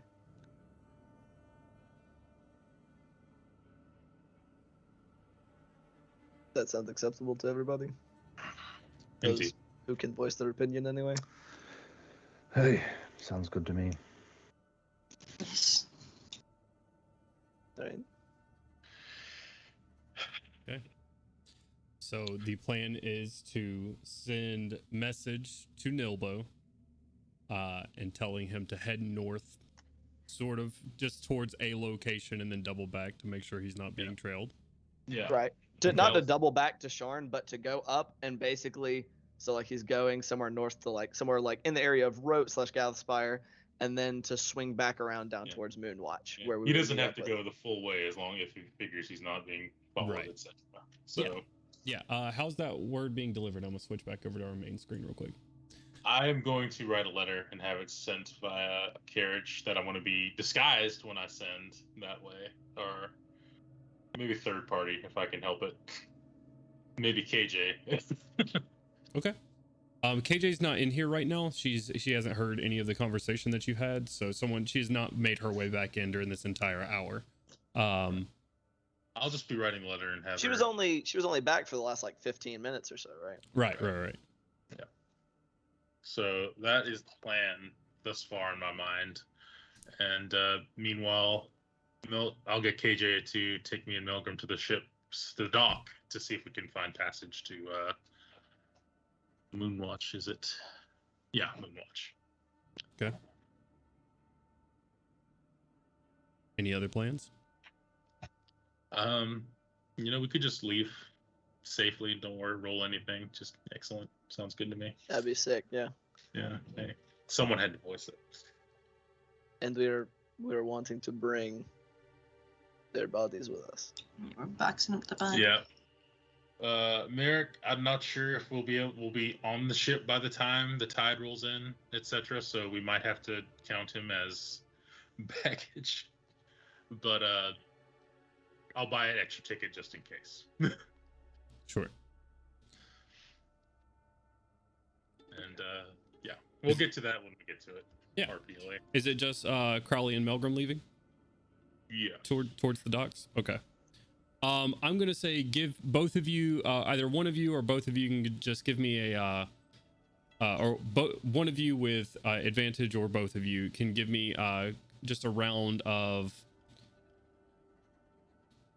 give me just persuasion checks. Do you want to give me advantage, Milgram? Well, yes, I do. Oh, I'm good at hitting stuff, not persuading. I don't know. Hitting stuff is a type of persuasion. It's pretty persuasive, yeah. It can be. And believe me, I'm persuading you. Depending on how you guys are persuading these people to give you a ride. We could change some stats around. Persuasion strength isn't something I do very often, but if Over the there shirt holding them by fits- their ankles over the edge of the dock, like you're gonna take us. Jones, Shake, shake. yes. 33. Nat 20. Jesus. Didn't need the second roll after all. I am going to say, okay, as you guys do approach KJ, who's outside, whoever is going to retrieve her, she is just sitting out there, and she seems to be like doing some version of tic-tac-toe with her bird, who is just like playing with her, just sort of like in the dust and dirt on the ground. No problem though. You wrangle, she wrangles up, make sure that everybody else is good. Still pretty quiet, mostly. You heard her muttering a few words to her bird when you went out, but just like stream of conscious, sort of talking things out, sort of deal. But lifts off out of here. Gorum, Kaushik, and everybody, Gano, and anybody else that is left in here, Milo as well. Is there anything you're going to be doing in these 30 minutes or so that these guys are gone? Is there anything you want to be doing or prepping or getting the bodies or ready or anything like that? While they're gone, I am going to make a point of finding kind of that same perch that I had when we were planning the ambush, and I'm going to keep watch to make sure nobody tries to jump us while they're gone. Yeah, absolutely. Easy enough. I will take on the duty of trying to box up, if that's what we're doing right now, Murek's body, or at least get him ready for the travel ahead. So. I mean, I would have asked if you wanted to find a more suitable box for him, etc. before leaving. I assumed that was presumed that you would Yeah. that you'd be trying to find like coffins, because we have two corpses we're trying to transport. Yeah. Oh, we're transporting no crazy. We still haven't gotten the armor off of her. You're right. Milo's the only one that's going to be able to get that off. They're two corpses. We can just put them in one box. It's okay. Let me. Oh, I know you didn't say that out loud in character. He's not there. It's fine. Let me I'm not there. start pressing buttons on the armor. Oh my god. I'm just kidding. Just I'm not a gonna do that. unibeam through the middle of the warehouse. I'm gonna roll Right. another fucking nat one. I feel it in my bones, so I'm not gonna do it. So we're purchasing things. I'll just say that was pre-established that we were going to purchase some things, as that was the plan. You're going to be shipping bodies and back to be buried. Respectfully. Right. So moving them out and getting them just sort of prepped up. Is there anything else you guys would like to be doing, or any conversations that you guys would like to have this time?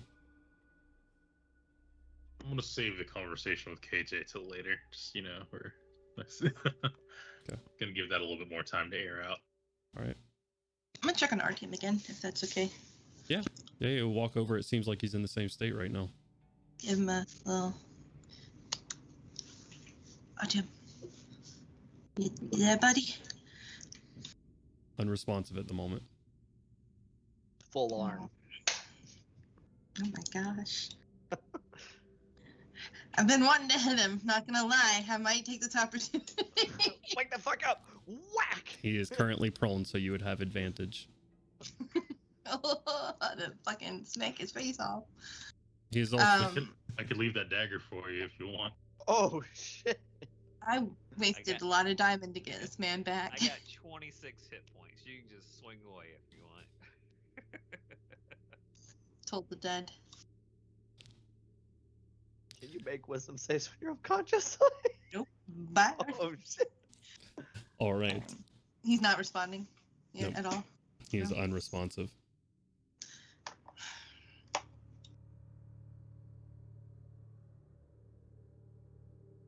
Okay. With that very, very high roll, in a matter of moments of approaching the dock, someone walks up to you, Crowley, and asks you if you need a ride over to Moonwatch. They say they have tons of room on their boat and would love for you to accompany them. Like that's astronomical. Like what am I supposed to do? I don't want you to feel awkward. I made sure. Yeah, I made sure that when I got out of the cab, I had the look and feel of someone who's going to Moonwatch. So kind of like a more heavy-set person, like with the kind of blank expression. Now I'm stereotyping Moonwatch people. I'm sorry. I was like, what? You know something about Moonwatch I don't? Like, what the fuck?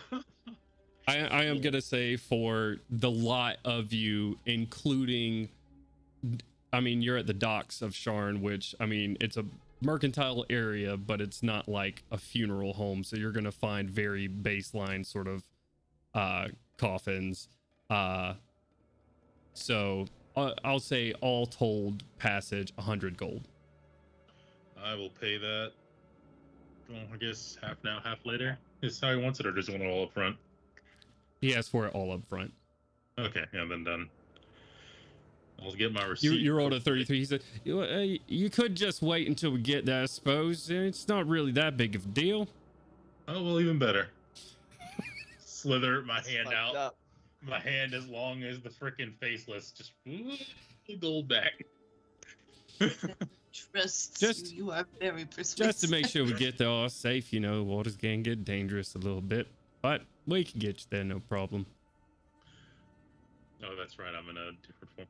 Well, I appreciate it, sir. You know, it's been an awfully rough trip, and God's bless you, honestly.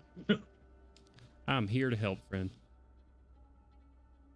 But within I'll say that rendezvous took 30 minutes. At the end of that 30 minutes, Kaushik, I would like you to re-roll a wisdom save for me, please. Oh. Left or right die, guys. Left or right die. The one that's gonna roll good. Do the left. Do the Oh, left. God.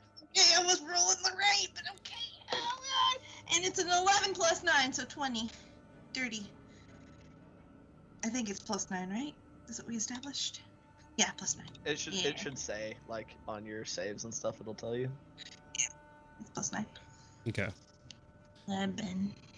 Let me roll this one, see what it would have been. It would have been a 7, so good call, R2. As you guys roll up, just a couple of large wooden boxes in the back of KJ's sky carriage, pulling into this warehouse once more, unloading. A couple of moments after KJ pulls into the warehouse, Kaushik, a voice sort of just ice cold creeping over the back of your mind. I do apologize for not being as patient as I could be, but I do have business elsewhere. So, perhaps I will see you next time. And that's it. And that is where we're going to go on break. So, thank you everybody for tuning in. Don't go anywhere. We're going to take a quick bio break. Since we got started a few minutes late, and we got a couple of unconscious players that we have doing a lot and behind their eyelids, maybe. So we'll get to that. Don't go anywhere. We're going to be back soon. Donate to Extra Life right down there. Thank you again, anonymous donor. We're at 1326 now. We had been sitting at 1301 for the longest. 1326, raising money for sick kids. You're awesome. Don't go anywhere. Much love. And we're back. Hello, everyone. Hello. It is us, all of the same people that were here just a few moments ago. Where we last left off, our heroes were making a plan to escape Sharn after their battle with some of the Tarkanan assassins clan or family.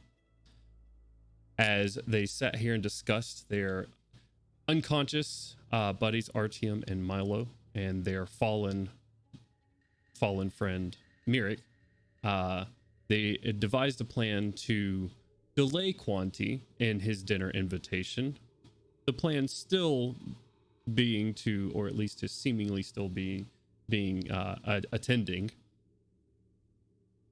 However, after obtaining some passage over to a neighboring city and a couple of coffins,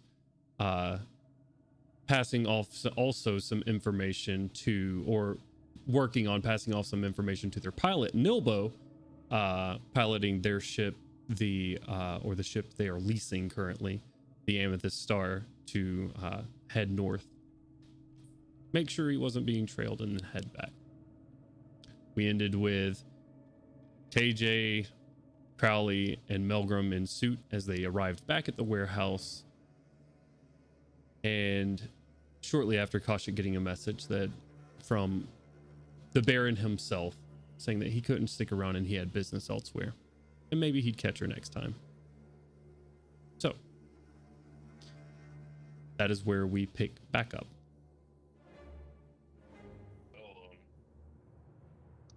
Melgrim will help me move these boxes, get these boxes out, etc. I'm assuming I Quick- didn't see quick anything question. the entire time. You guys- They were gone. You guys got 2 boxes for dead bodies. What are you doing with me? Y'all aren't dead. We're gonna haul you around. We're Yeah. leaving you there. You two will be sharing a box. Wait. Put you on a stretcher. Yeah, it's fine. I You know, would like to. Oh, go ahead. I was gonna say weekend at Bernie's, but go ahead.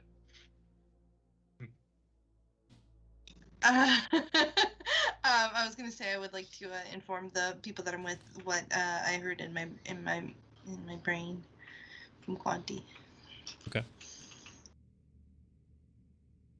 So I don't know if Crowley and them made it back, if that's what he's talking about, loading up boxes and stuff. But Gandalwin at least will know. Gandalwin and Gorham. Because she heard that after they came back, right? Right. It was just a few moments after you guys were pulling into the warehouse. All right, then I will tell everyone. Yeah, I was asking Milgram to help him load the boxes, so. Yeah. Respectfully, crates, coffins. I would hope they're more coffin-y than like shipping containers. They like, are. They're bread not the boxes. nicest, but they are coffins. I know at sea you just get a cloth and rope. Goddamn. So we did you one better. Anywho, so if he is seemingly just doesn't give a shit, do we still want to go through with this plan, or do we just want to take the airship and dip? Might as well still stick to the plan. I do not trust, even feigning, not being interested. Yeah, right. Okay. So we move forward. Let's get these guys in boxes, and God, I guess we'll just. They're okay. Yeah, they're still both unconscious. Okay. Did he say that the ship was taking off tonight, or was it the next day, Jones? I don't recall. What's that? The ship for Moonwatch. He said whenever you were ready. He'd be waiting around. Yeah. He's not on. He's on his own time right now. Oh, okay, cool. Well, we can leave as quickly as we want to, Gandalf. And The man was very friendly. He was very receptive to nat 20s. fantastic. Yeah, I say the Supposedly. sooner the better. We get on out of here, and I hopefully think it's Bilbo can best make if sure we he get won't- Milo's parents and we arrive at the dock at the same time so we can board immediately. Absolutely. So Um, we'll send KJ for the parents, get everything set up here, or And Erish. Don't forget Erish. and Bill. that's assumed. Erish, Bill, everybody. Everyone will get. I'm gone. sure we could kidnap Norgog and bring him with us if we really wanted to. Store him here somewhere. I mean, Yeah, then I guess we plan to leave within the hour. Like, we can't message Milo's parents, but we can go get them, and etc. So let's go ahead and start packing stuff up into the car, and I'm gonna, if you don't mind, I'll just go get him while you start packing. yes. Okay. Actually, I'd like to go with you, and KJ's gonna come with me. We have some stuff to clear up as well that we have hidden in the room. Actually, I just wanted to talk to you, KJ. Okay. Not gonna be a lot of room with the dinosaur, just so you know. But yeah, you should fit. It's fine. And so we meet. She wants to drop you off, you and those at the chateau off at the docks. Get to us, and then we'll meet you there. Right. I think it's best if some of the party remains with them. Absolutely. Yeah. So, I asked her, but I don't think Koshik's. Okay. Well, anyway, I don't know if Koshik was coming or not because I asked. I think so. But yeah,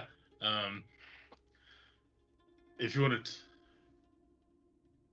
I'm gonna like lean toward Koshik and like I was going to speak to KJ about that thing we discussed. If you care to join us, or would you like me to handle it? I'll come. Good. Then let us be off. Crowley's gonna pause at the door and nod to Gandalf. Yes. See you soon. Be careful. It's the night of party splits, but you got to do what you got to do. You gotta do what you gotta do. Some of you are split from this realm at the moment, so it's okay. As you hop into KJ's sky carriage, taking off, we'll start off with the sky carriage group first. Kaushik, Crowley, KJ, yourself.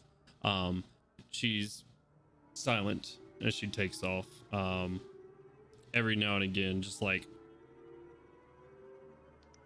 very quite the opposite of when just a couple of days ago when your party arrived, and she was very animated and excited for life and everything else that was coming along with it, and her newfound business opportunity. Complete flip. This is an opposite side of it. She's just quiet while she drives off. The rain is somewhat subsided, but still a light sprinkle out, and it's dark now. The last little bits of light have faded out.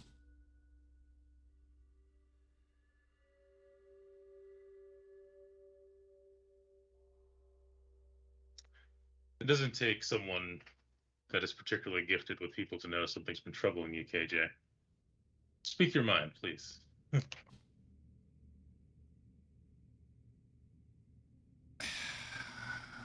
It's nothing. I mean,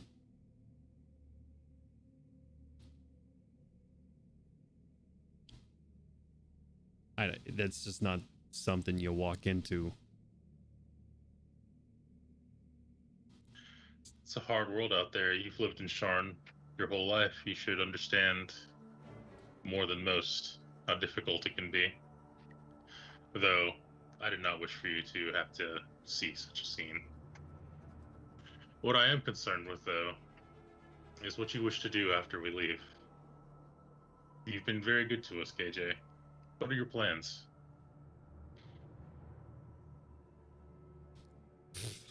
I mean, what is there to do? I mean, I'm just gonna keep driving. It's nothing else.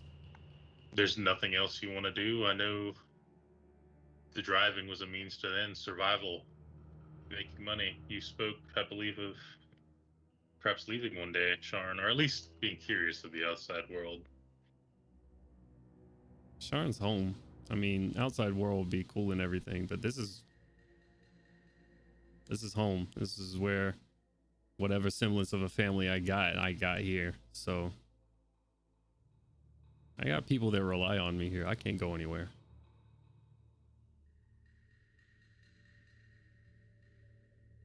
So I suppose that when we leave, it'll be back to business for you. Do you think you'll be safe in that regard? Does anyone know you've been traveling with us, etc.?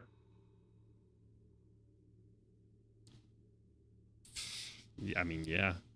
I haven't really been hiding you guys, especially not for the first couple of days.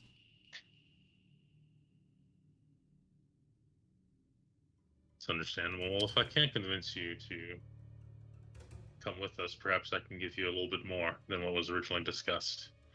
Because you've gone above and beyond what the party has needed in these days, and you've been through a lot, seen quite a lot. And we like to take care of those who take care of us, KJ. As I'm sure you know, Kaushik feels the same. Yeah. I mean, I guess. Though I do wish that you'd reconsider leaving. It makes me nervous, the idea that we won't be able to keep you safe after we're gone. I mean, Sharn's not really a safe place, regardless, right? So this is just one more thing to tack onto the list. I got options. You wouldn't even consider a vacation, perhaps? Just a small amount of time away? Oh, there's no reason for it.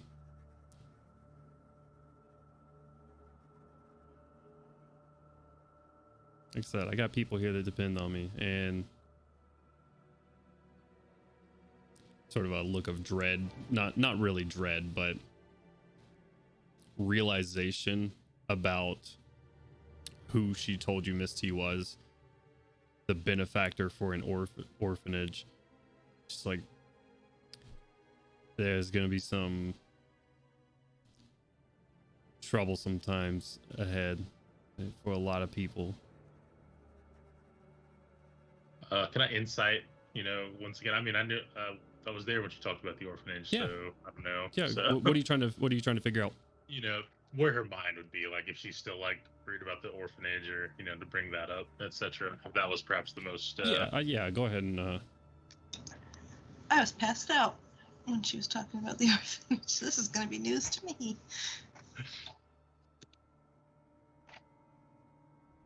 Ooh, very low roll. You want to make an insight call check? It's 8. 8. I'm not going to be able to gather very much when it comes to the orphanage because I wasn't conscious when she was discussing it. That's fair. I mean, you don't gather a lot of info or anything like that, other than she's expressing concern for the orphanage through one connection or another she has with it. Okay, so I guess the question, without like really gleaming, like for you or for your loved ones, those relying, who is relying on you, KJ? I mean, a lot of the kids. I'm one of the older ones there. I mean, I take care of a lot of people. I mean, the kid Dominic down at the docks, the Kenku kid that gave you information on your car that got away. There's a dozen or more just like him. Of course. Well, I know Miss T was giving a lot of money to the orphanage, but you must understand, you know how Sharn works. She was using that money to get close to kids, find new recruits, bring them into the Tarkanan home. She was just using you. It was a recruiting ground, fertile. But I realized the money, wherever it may have come from, it still helped a lot. And I'm not saying we're as rich as Miss T, but we'll do what we can before we leave. You have my word. Just sort of rides in silence. Aren't there kind of things in place for when people pass and their families get a hold of their estates, and perhaps they'll continue to donate?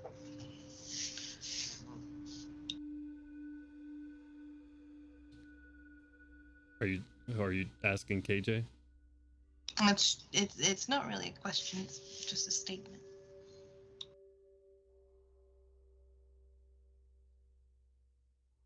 The CEO was always flying solo every time I saw her. Where her estate or whatever goes, I mean, they could go to some cousin up north or whatever family that pops out of the woodwork. You know how that thing goes. That kind of thing goes. When money comes up, family comes up.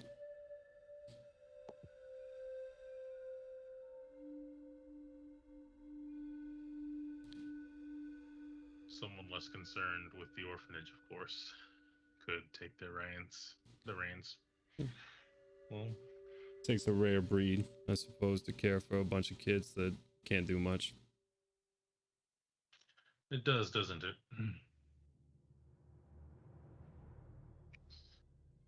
Well, regardless, whatever happens, KJ, we appreciate everything you've done, and it was no intention of ours to harm the orphanage in any way. I hope you realize. Yeah, I mean, you didn't even know who she was, right? Someone out to harm one of the party, one of our friends. That was more than enough. Do what you gotta do.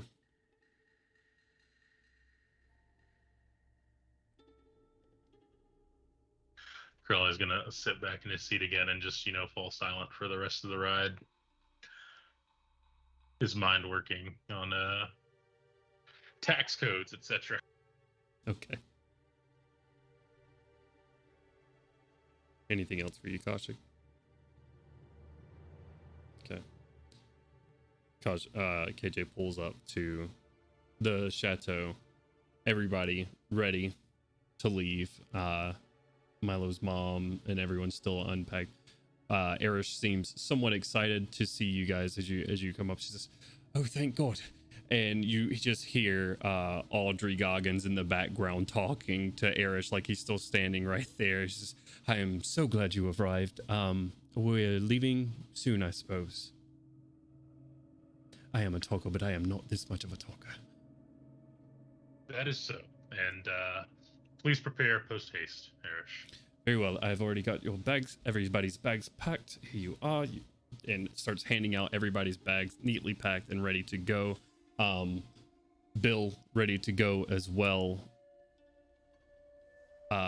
Everett Goggins still just sort of pouting is the best way to put it. Not really sure what to do with themselves. Audrey seems she's in a weird spot. She's keeping her animated self going, but it's somewhat strained to those with a high insight. But she's doing it either to keep herself up or the people around her. It's probably just to keep herself going right now. Just talking about all the candles and plants that she has and stuff like that, Erish. Right. All right. So off we go then. Very well. Oh, is there anything else we needed from Edgar? Sweep the room, destroy any evidence we were here. Nothing really, I believe. Edgar, do you need anything else from us?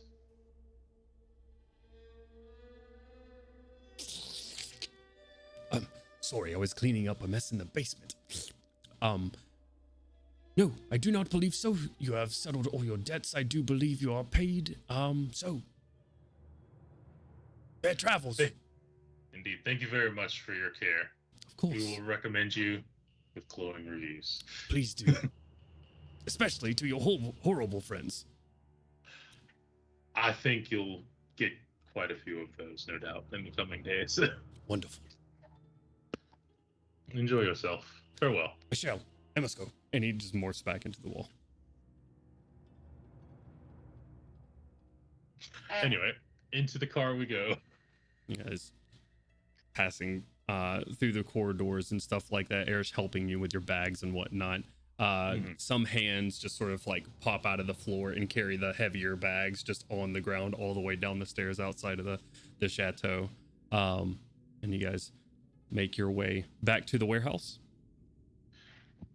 It might be better to drop us off on dock because I think we're at capacity or getting near capacity, weren't we? You would be, Yeah. especially with Bill in tow. To the dock. Okay. And then she'll go get them. And very well. Starts heading towards the docks. Everyone else. I know there is a bit of a packing to do, so to speak, here in the warehouse. A friend and a foe, actually. It's gonna be a. Did it really play a goat noise? I didn't hear a goat noise on mine. I'll mute and unmute the city sounds again. There's a sheep. Stupid sheep. Get out of here. This is creepy, tense music. Get out of here. All right.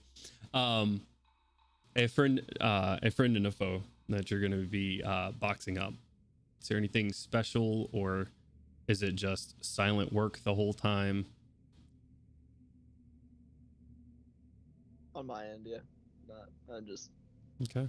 doing it to get it done for the moment. All right. Yeah. When we place Merrick and Melgrim, just gonna be.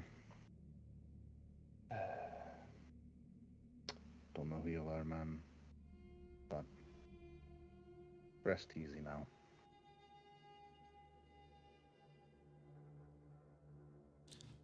I would like to say that Merrick's chair is still attached and will not fit in this box with him. So Yeah. No. like get him out of it and just Obviously. Okay. off to the side because it's like ruined. So just Very well. trash in the warehouse. You go, Ganowin, and just sort of throw it off to the side, and you see a couple of letters skitter out from like a side saddle sort of thing. You go and you just sort of inspect them, and they're less letters, more like postcard type things that he's been meaning to send off and hasn't really got a chance. Or it seems that way at the very least. That either he hasn't got a chance, but it's odd because you know there's postal because they're different from different cities. It's not just Sharn. He does have one from Sharn, but there's a couple of other ones. And he either hasn't got a chance or didn't have the money to send it off or something. But a couple of things you find. That happen to see who they're addressed to. Yeah, you do. You would recognize the name. It's a name he said a lot. It's Abriella, a name he used to speak to you about a bunch in the war. All right. Yeah. I collect them. Any personal effects that weren't the chair, I'll collect them and put them in the box with them. Gotcha. Yeah. Also, Milo's no longer in his armor, right? It kind of fell off. Correct. I guess try to pack that up into his big ass bag that he carried around everywhere. I'm gonna say I think one of the guys would help you out. Gorum or Melgrim would help you out with trying to figure out how it fits in here. I'm gonna say make a quick intelligence check at advantage. Woo! All right, I got this. Natural 20. Nice. This man It was a looking at 20 it and a kinda. 6, so it's a natural 20 down to 19. All right, so like out of all of the things for you to nat 20 on, that's probably the fucking funniest. But it doesn't stay at a 20. That's what makes me so sad. That's pretty funny. With the building prowess or building knowledge just sort of built into the Anvrin clan, and as you sort of sit there and help. Oh, this piece goes there. Come on. Yeah, you guys pointing things out. You're able to pack it very nicely and neatly into this large rucksack. All right, Very nice. Well done. righteous. That's where I'm going to use the natural 20. Awesome. Oh god. Anything else as far as securing or conversation goes from this group? Can't think of anything else. Very much. Very well. Crowley, Kaushik, KJ left off at the docks. KJ takes back off, heads back to the warehouse. Takes a little bit of time to make this happen by this point. She comes back to the warehouse ready to pick everyone else up. The heaviest thing right now being the woman you've known as Tavin, or you know as Tavin now at the very least.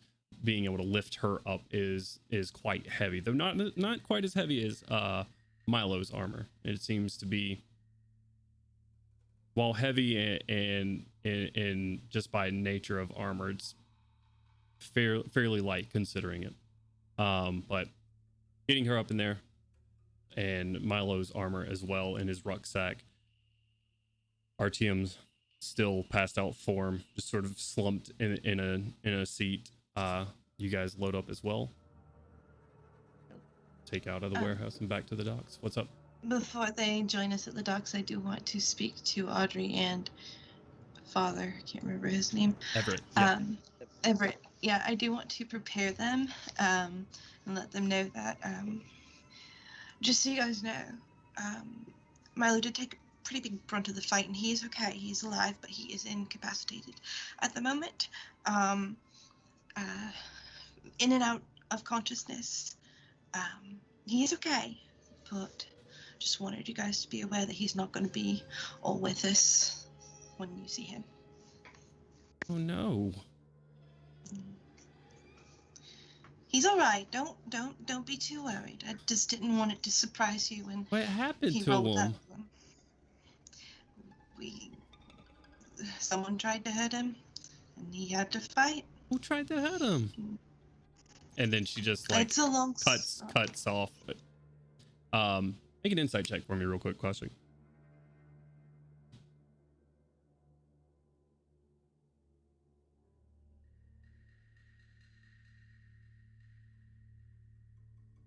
There's a lot of emotion going on over there.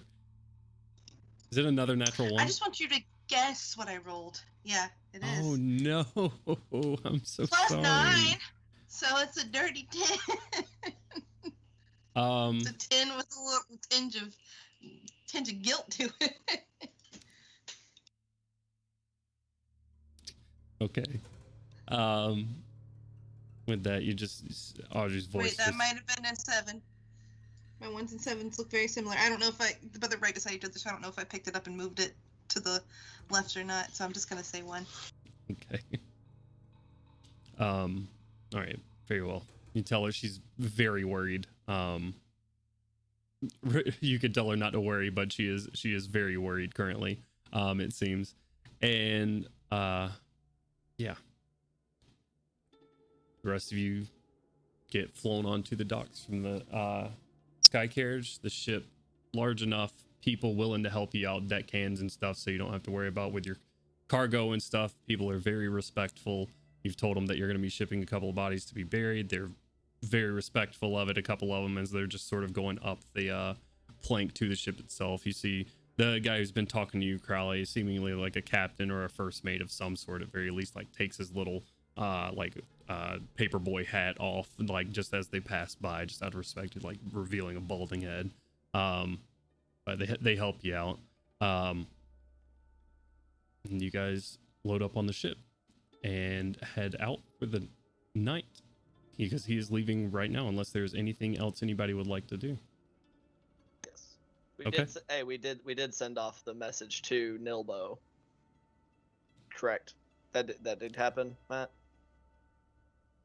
I can't hear you, dog. Hey, yeah, I think you're muted, Matt. But Yeah, I was just double checking. I was like, your message. We'll say your message got sent. It's not a problem. you know, I could just put it in the. It's okay. There was one more thing I was going to talk to the party real quick. And that's concerning Koshik's pay. Probably was going to take care of most of it himself, but he does. Koshik's pay? Not Koshik's pay. I'm sorry, KJ's pay. I've done it twice tonight myself, so. Yeah, it'd be like that. Change your name. Koshik. Give me your money. Give me your fucking money. Give me your money. Where's my money? Anyway, I was going to pay KJ little bonus for aiding us so much, but it turns out she's providing for the orphanage here, which her our recently deceased friend was apparently paying for, so now they're out of money. I was wondering if perhaps anyone wanted to contribute a small trifle toward the orphanage. I will take care of KJ's pay myself, but the additional pay will be forwarded to the orphanage if anyone cares to donate a small sum. Milgram gonna pull out the bag. Here's 1,000 gold. Very well. Make sure it gets to the kids. I'm sure she will. She seemed quite eager, or earnest at least. I think this is a modest contribution from the party. Milgram, we'll see that you're covered. If anyone else has otherwise to say, I'm sure Artyom would agree. Absolutely. Right. Crowley's going to nod his head and make his way back to KJ. And he's going to give her, this is for your work you've done for us. It was most excellent. And we appreciate everything you've done. 60 gold. 60 gold? That's from me to her for everything she's done for us on top of the week. Gotcha. Okay. I'm gonna go through Artyom's pockets and take all of his money and give it to him. How much was that, like 5 copper? How 6 much silver? money does Like- Artyom have in his pockets? I have a grand total of 5 silver and 9 copper. I was so close. Oh my god. Not anymore. All right. All I think right. Crowley, reaches behind his belt, and this is for the children. A notable clink. 1,000 gold. It's not the most, but it can do something. Hey, 1 second. Dominic, She calls back behind her, and you see this small raven type humanoid step out from a corner, sort of like a hoodie on, with hood down right now. Wings just sort of comes walking up and talking, like not really making too much sound right now. Hey, I know the guys scared you the other night, but you heard something. Can you say that for them? Sort of nervous glances back and forth.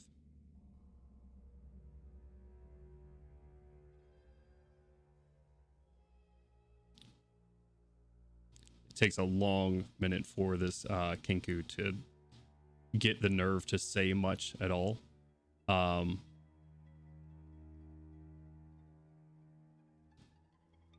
Break it. Throw it away.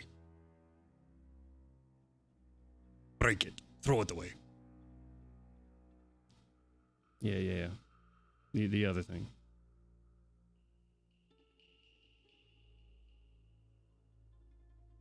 Get it upstream. Leave quickly. They know you're here. Get it upstream. Quickly. They know you're here.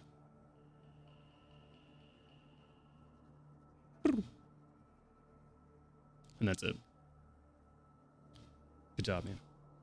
Sort of like ruffles his feathers on the top of his head and pushes him back towards the sky carriage. I mean, he said that the other day. It's not a whole lot, but if it means something to you, then there you go. And this is appreciated. It'll do a little bit. I'll tell you what. I'm going to leave you with this. And I'm going to pull out that, for lack of a better word, the message crystal, the cell phone. I got errors to get to. Right. Here's one directly to me. If you need anything, let me know. I'm available 24/7. You guys at Audis. He's only working Sharn, man. I'm leaving mine with another contact. I'll know if you try to get a hold of me. All right. Quick cover up, DM. I'll leave it with a friend of mine. You make the call, he'll message me. Well, I'm assuming you're about to leave on the boat, so why don't you just leave both of them with me? I'll take it to your guy. All right. Well, here you go. All right. That was, here's another gold for the trouble. Damn. She And does not deny the other gold. She will take it. I give her the address to the guy in the theater, etc. And he'll know what to do, of course. Just tell him what I told you, and take care of yourself. Always do. Always have. And if any of the children should go missing, let us know. Nah, I mean,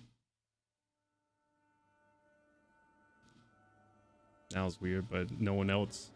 She's like, just like looks at you weird. It's like, I mean, no one's been going missing. Is that Well, it's a something we frightful- should be worried now?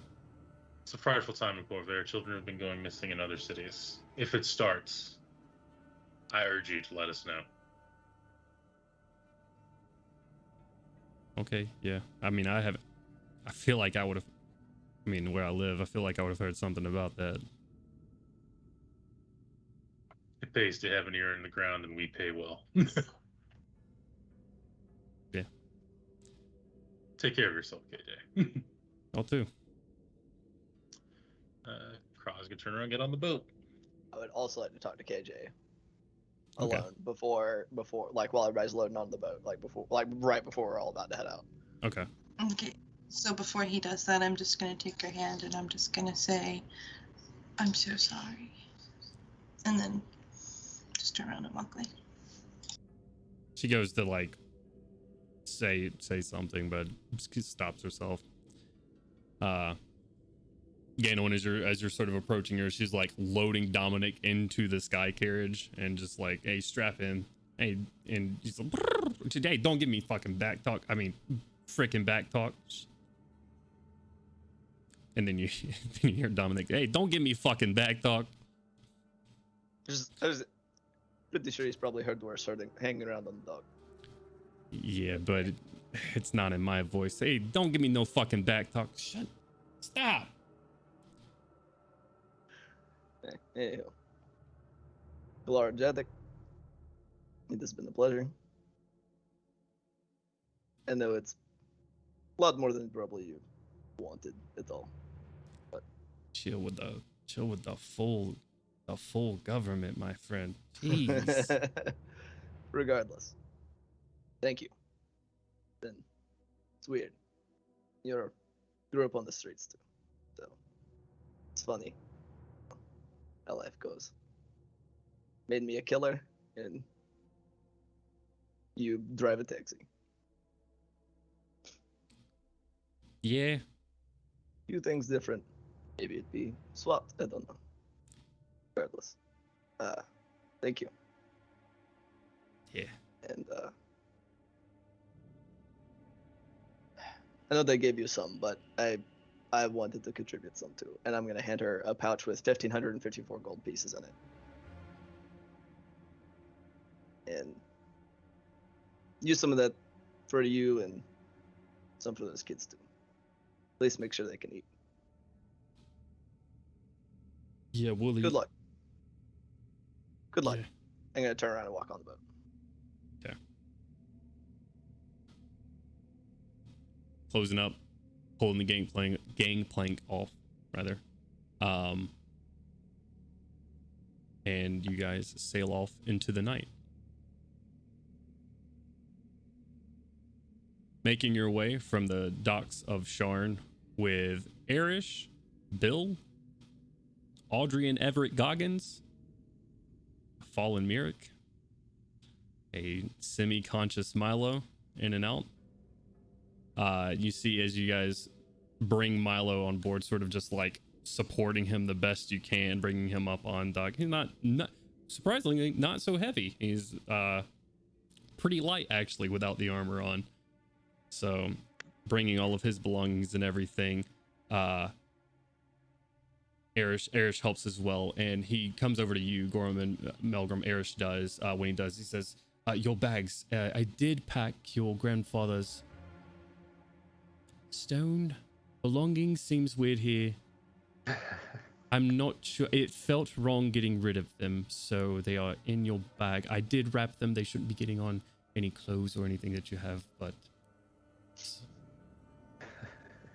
something. Just a light chuckle, hand on the shoulder. Thank you, Aish. Hey, thanks. Of course. Very well. You guys take off through the night and begin going down into various cabins of this ship. So he tells you should make it by there about tomorrow evening sometime. So he's gonna try to make pretty good time. As long as the rain doesn't get much worse than it is right now, it's gonna be fine. Is there anything anybody else would like to do? Yes, I want to talk to the party a bit before we bed down. I assume when we're eating, or I'm sure there's food going down. Erish has something prepared. Erish will indeed prepare some food for everyone. KJ let me know that Dominic heard something interesting, which she had repeat to me.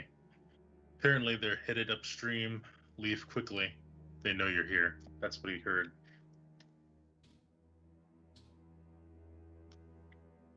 I'm not sure how he heard it or how they know, but I assume this is upstream toward, what is it, Woodhelm? Woodhelm, yeah. Yes. I assume it is being done to Woodhelm, and this is not good. It means we can perhaps bypass that city, because by the time we get to it, it'll already be gone. They've been gone less than a day-ish. Less than a full day, right? This is, oh god, I'm trying to remember our timeline. We've been in Sharn for like, what, 4 days? 3 days? Yeah. Yeah. It's been less than 48 hours. I know it hasn't been 2 days. Since the gala? Yeah. It's been 2 days exactly since the Has it gala. been 2 days exactly? Shit. We got a lot of stuff done. I guess that's true. They know about our they knew that we were going to make it a point to visit there. So with our airship moving northward, Did they know that we were going to go to Woodhelm, or did they just know that we were here in Sharn? I assume from the wording, or at least from the context I Take could it derive, upstream quickly. They know you're here. Yes. headed upstream, leave quickly. They know you're here. So I assume, of course, that means going upriver Right. toward Woodhelm, as I said before. So, and that could have to do with the fact that our airship was moving that way. When did they say that Dominic heard that? Said it the other day, is what KJ said. Was it supposed to be the same night? You guys would know this would be the night of the gala, because that's when she gave you the information before, that he saw a dark sky carriage, produced part of the broken statue, and it was the night of the gala, about around the same time, or a little bit after you guys had left. And he also said, break it, throw it away, break it, throw it away. And that was Yes, and Referring to the statue of yeah, break it, throw it away. So this, in a new context, that means that they could have headed up to Woodhelm to Correct. prepare. This would be my assumption. If this Brayton Sithov shows up in multiple places, in these places that we were told about, maybe he was scheduled to show up there after acquiring this. If we are able to, if we're quick, if we make this trip to Moonwatch and then get on the airship, we might be able to get there while he's still there. It's if that's what we want to do. Quick survival check or whatever. What is the by ship to Woodhelm? Seeing it as that's a little bit longer, further away. How long would that take, Jones? Give or take 2 days. Okay. All the way to Woodhelm? Yeah, I mean, you guys have been making really good time in the airship, and as long as you guys are going... to the airship. Yes. How long I would meant it the take for the ship. boat? Yeah, To the get to Woodhelm that upstream. left. Oh, Yeah. on boat, probably add an additional 1.5 to 2 days onto that. Bearing fair winds, or I mean, it's a river, so I don't. Yeah, depending on weather. Right. I mean, Okay, well, everyone start doing a rain dance, please. so they've been gone 2 days already. They've been Yeah. gone 2 days already. It's going to take them about 4 days to get there. That We're means we gonna have about 2 arrive- days. We have about a day. We'll get there tomorrow evening. If we left from there, we'd get there just about the day after they did. We still need to go to the marsh. Still Which- need to go to those shadow marches. It's fine if they think they're safe in Woodhelm for now. I don't know how long they'll stay there, but Exactly. Crowley's gonna mark that up. Just like put a little marking beside Woodhelm on his map. Just circle. Okay. And we don't know how long we'll be there. It's going to take us, even by airship, days to get to the shadow marches. Indeed. As well as depositing Milo's parents to their beach vacation resort? Question mark. Is that what's happening? That will take some time. That is out in the ocean by a good distance. Somewhere tropical. Somewhere tropical. We'll find either a ship, a cruise liner, or whatever to get them there. We'll figure something out in the Yeah. watch. Okay. Either way. Y'all gonna drop him on a boat. It's gonna turn out to be the Titanic. Why That would you? depends. I mean, Are you sure- trying to put him on the best, most unsinkable boat ever, or are you just trying to put him on a boat? I know that's just the first thought that popped into my head when you like put him on a cruise ship, and I'm like,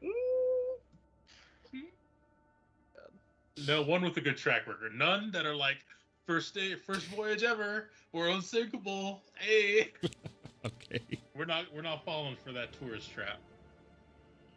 But okay, so I mean, This is not little one or the other. This is, if we don't go to Woodhelm, if we don't keep tracking down these issues, this Braden Sithov and these kids going missing, more kids are going to die. It's true. More of them will die every day. Weigh that against the fact that But if we do everyone. not, yes, if we don't go, delay may cause the death of everybody on Corvair. We'll continue to the Shadow Marshes. I never said we're going to alter course, but this at least lets me know, and I can contact my contacts that will have to keep a better eye out, see if anything has arrived within the last day or so. We'll try and factor in a timeline. Any ships that have arrived at that point. Great.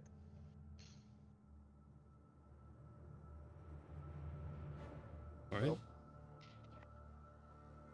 this is what we shall do for now. Indeed. On that somber note, let us enjoy dinner.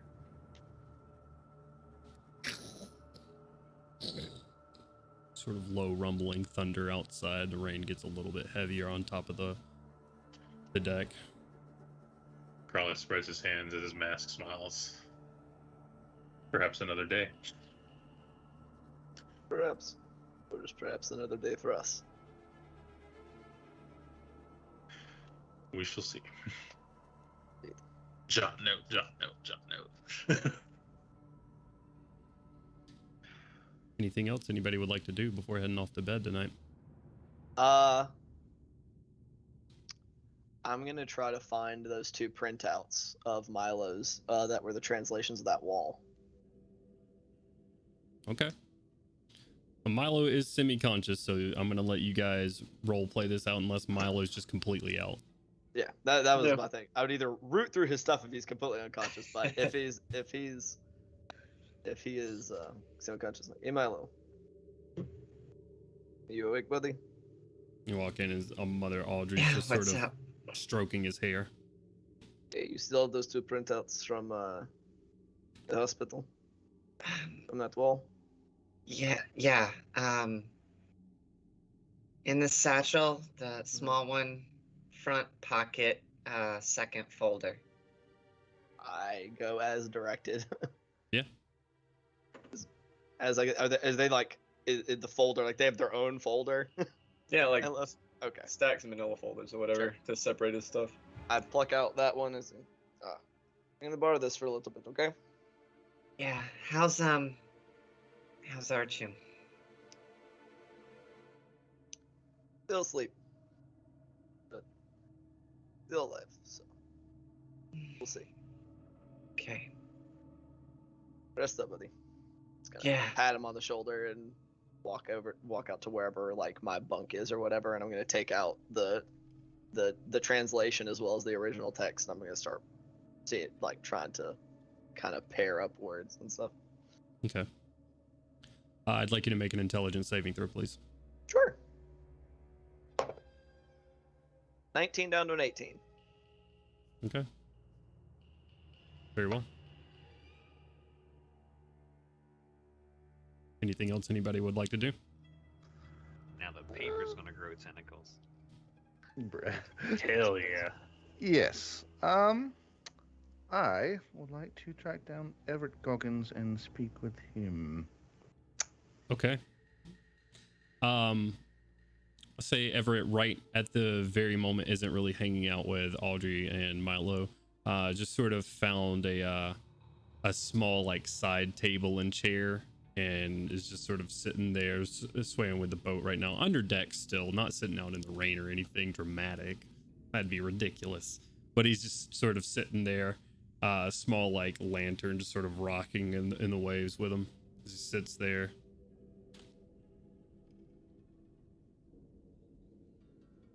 Yeah. Yeah, let's have a chat.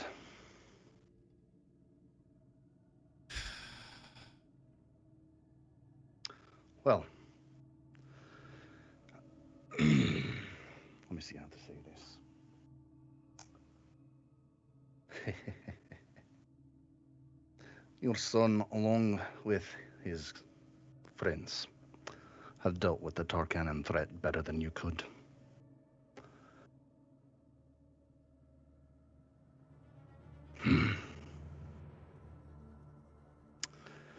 Right. As one father to another, your son is going to need you these next few days. And if you disappoint him, so help me God by the ancestors. If you treat him how, in the very short interaction I've had with you, you won't like the results.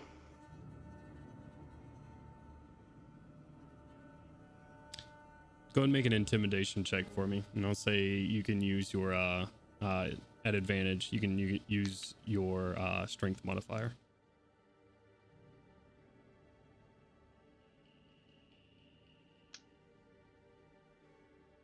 Well, all right. That roll is a 19. So 29.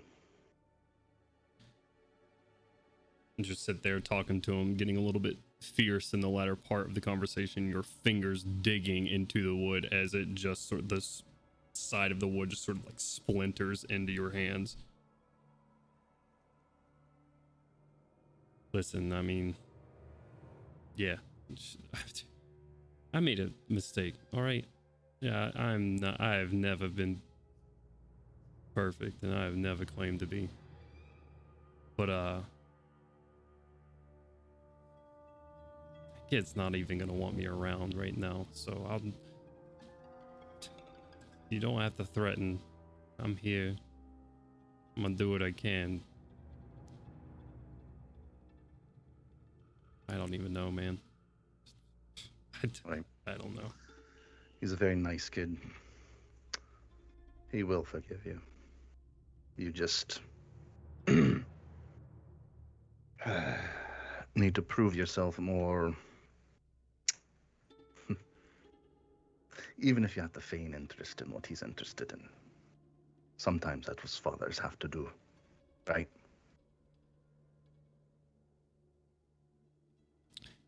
Like the idea has never occurred to him before. You see him like confused in his own mind to actually act interested in whatever his son has acted interested in before.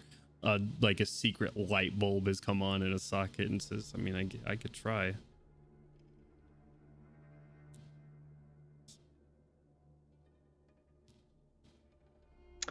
Right. You have a good night. And I'm going to go find my cabin. Okay. Make your way off. Cabin, he's still just sitting there silently as you leave.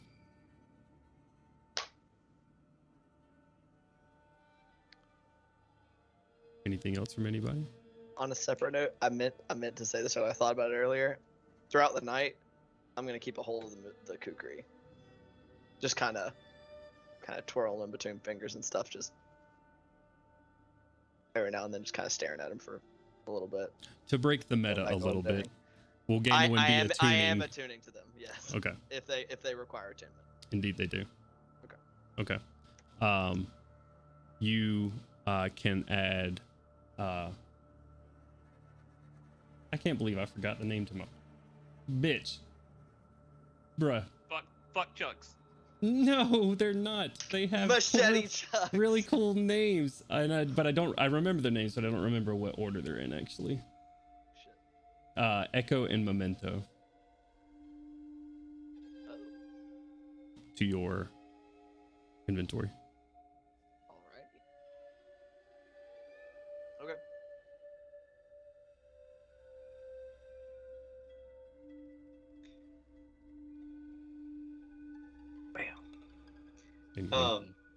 On a wildly different note from where Melgrim chose to take it, as he was drifting off to sleep for the night, Milo is going to address his mother, who you said is in the room with him. Yeah, she's awake. She's awake for a large portion of the night, just sort of like absent-mindedly, like nodding off to sleep, but waking up every now and again, just sort of like your lap in her head, just like stroking your hair back, sort of thing.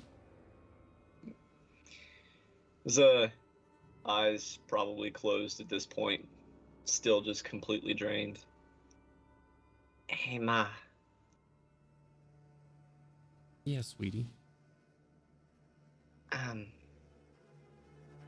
What Pa did was a real bastard thing. But, don't leave him alone, alright?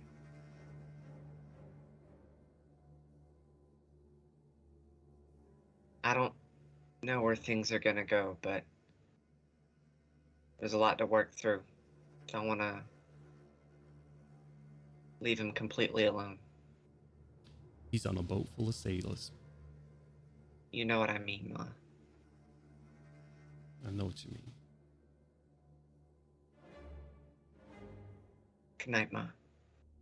Nice, sweetheart.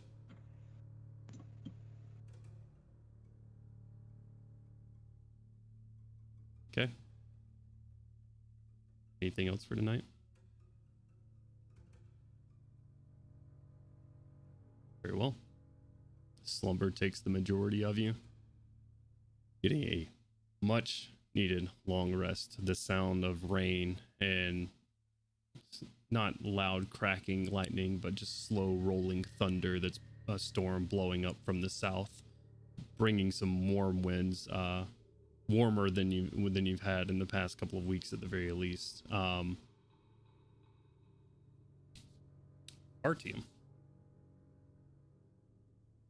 Oh, hi. Artyom, your eyes have been looking at a life unfolding before you. A long life filled with its own family, its own friends, its own adventures, of a different person, of a person that is similar in a lot of ways, but is not Artyom. Your eyes flip through this, and it takes just like a slideshow of memories rushing back to you, being imprinted back upon your mind. As you're going through this, that life is not my story to tell. Where I pick back up on it is the end of you speaking to a high-ranking member, speaker of the word, religious figure, highly regarded in your community. You were sent here. You were sent here to speak to him. And he sent you on a quest of redemption, or a soul-searching quest, rather. Down into ruins that were older than your people, older than most civilizations. You fight days, nights, possibly even weeks of the denizens and the horrible things that have just moved into this ruin that is deep, deep underground. You make your way further and further down, trying to find whatever your truth is at the bottom of it, like the speaker of the word told you would. And you break through to this large domed chamber. Circular, nothing really adorning the walls, very simple in structure itself, carved by civilizations long past. You make your way down these stairs onto this large flat floor. And across from you, the room very well lit by a serpent-like creature with wings and a draconic-like head, wreathed in silver flame across from you. As you step down and cross the threshold into this same circle that's holding this, silver flame itself passes over you, enveloping your entire body with no harm done, and you pass right through. And as you do, The voice echoes on the other side of the chamber. Sourcelessly, no words, no mouth moving to this creature that you're looking. Some feet in the air just sort of hovering there. Sort of booming voice fills your mind and the area around. A worthy one approaches. Step forward and accept your fate. Yeah, I'll go right towards it. This is like third party to you. This isn't active. You're observing still, like you've observed the rest of your life. This is still a memory. As you make your way forward to this creature. That which dreams has been corrupted. This corruption must be rooted out and see that its dark dreams never reach the mind of men. I am sending you to Dalcol. Here you will find your shapeshift works differently. Find the source of the corruption. Remove it before it is too late. And then, in the process of this, of him speaking, static fills your mind. And the vision that you're watching shifts and warps somewhat. Your entire vision goes wild as this static just sort of fills your mind, and it's just sort of like a glitched memory as it goes through. The memory continues though through this. Just staticky noise that's intermittent. Should you fail, I am sending you to Dalcol. Automilk. Automilk, can you hear me? Automilk, can you hear me? Yes. Now, standing here in front of this creature, no longer in third person, no longer observing in the moment. Something has gone wrong. Something has gone terribly, terribly wrong. I am just able to find you. Where are you?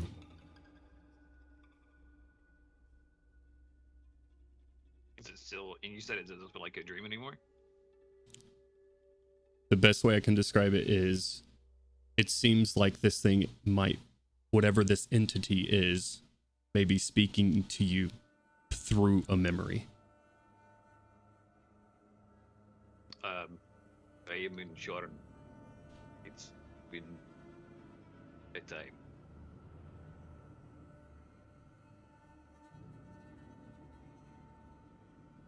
Do you have any other memories? I've just got a lot of memories.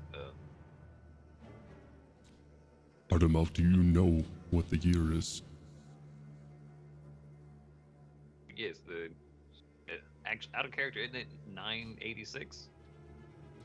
2 years after the end of the last war.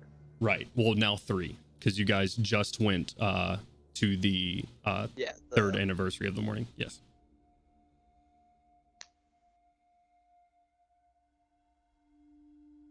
So it's so it's about to be, it's 999 then? Right. Okay. Yeah, it is the year YK999. As you say this, that's all these memories sort of backing up. That's not right. That's not right at all. This isn't how we... I'm not sure what time it is.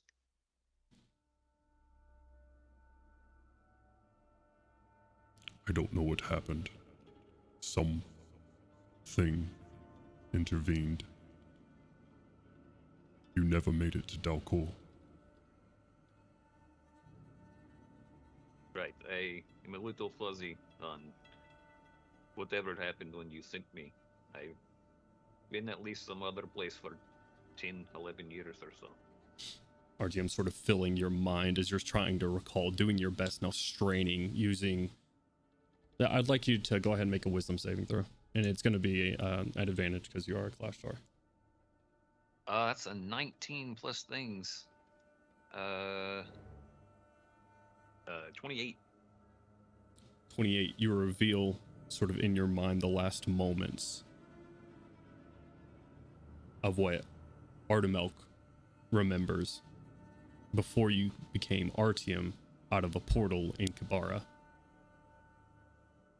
You step into a portal created by this being just right in front of you, ready to take on this new task. This is what you are meant for. This is for the protection of not just those that are back behind you that you've left at home now. This is something much bigger. And as you step through the portal, going to handle and root out this corruption that you've been made aware of,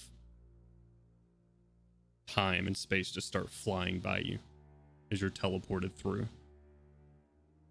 And what just seems like milliseconds, though, something grabs your wrist and yanks you off of whatever your path is.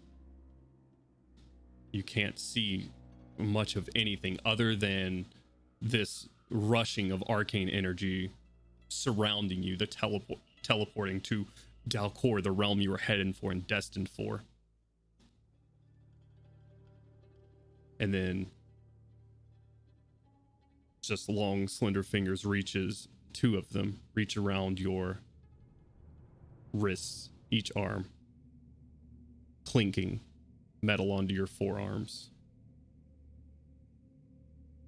And next thing you remember, you are unconscious in the middle of the field with no memories of your past life.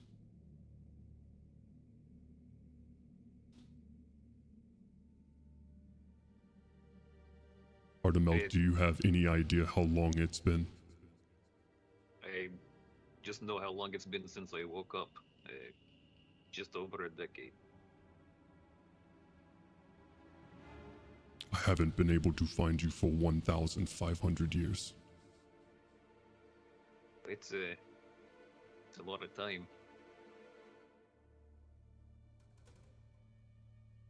Where am I in some type of physicality, like in this memory that's interactive? Am I just in a big empty room? Yeah, it's like this large, just sort of dome-shaped room with them right in front of you. And they are not present in the room itself. It seems to be like an engrave or an etching into the wall, like this large indentation into the wall. And this creature is in front of you, but Silver Flame just sort of seems to be passing by it. Like as it's just body's enveloped by it. Okay.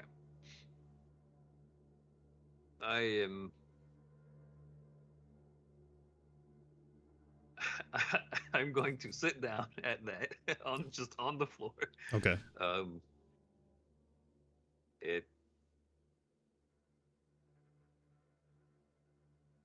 I'm pretty speechless right now.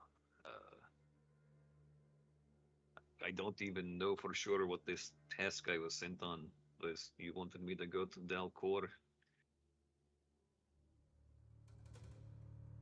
The last I knew, I was in Sharn, fighting. I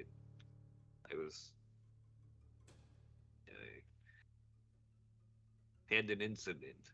I am not actually sure if I am alive right now.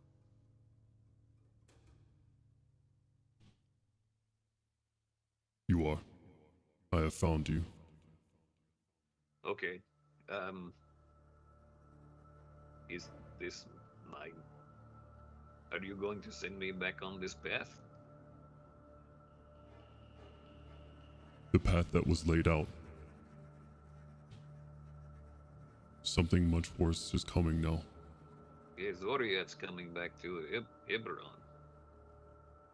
It'll be here in less than a year. I've been trying to stop it. I fear that Zoriat is the beginning, not the end. Well, it seems shit. This is a lot It. Okay. What's the first step?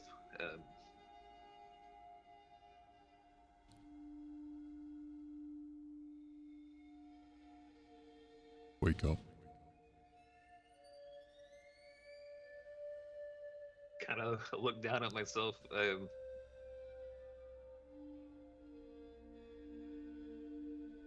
Wake up. I will try to will myself to wake up.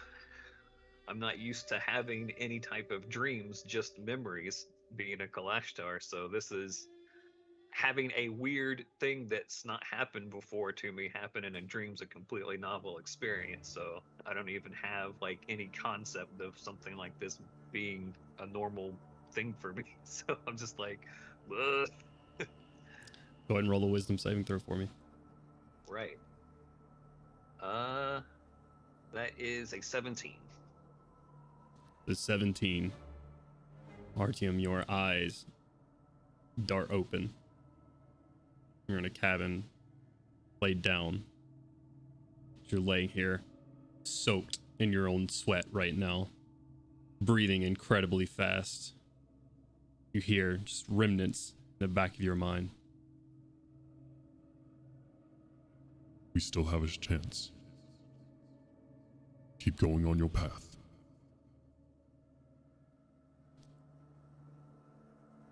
And your bracers clink open and off and onto the floor. Ugh. Okay.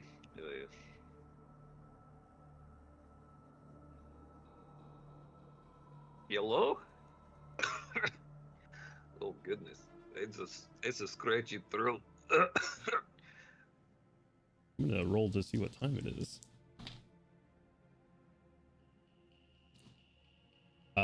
Artyom, you come wake. The very, very beginnings of morning are happening. It's around 6 a.m. right now. Is there any person within line of sight of me? No, currently you are in a room, but sort of by yourself. You're in the room with the corpses. Ha! Have I cured one level of exhaustion? Yeah, all of you got the benefits of a long rest. So yeah, So I can move now. you can move. Yeah, I will haphazardly wobble out of my bed or whatever I'm being laid on, probably collapse to the ground a couple of times. Being on a boat and having literally half the strength that I'd have before, being a definite new experience for me. Something to note as well, as your bracers fell and hit the ground and you're just looking at them on the ground, the etchings along the sides of them peel off in a bit of lavender smoke. And that's it.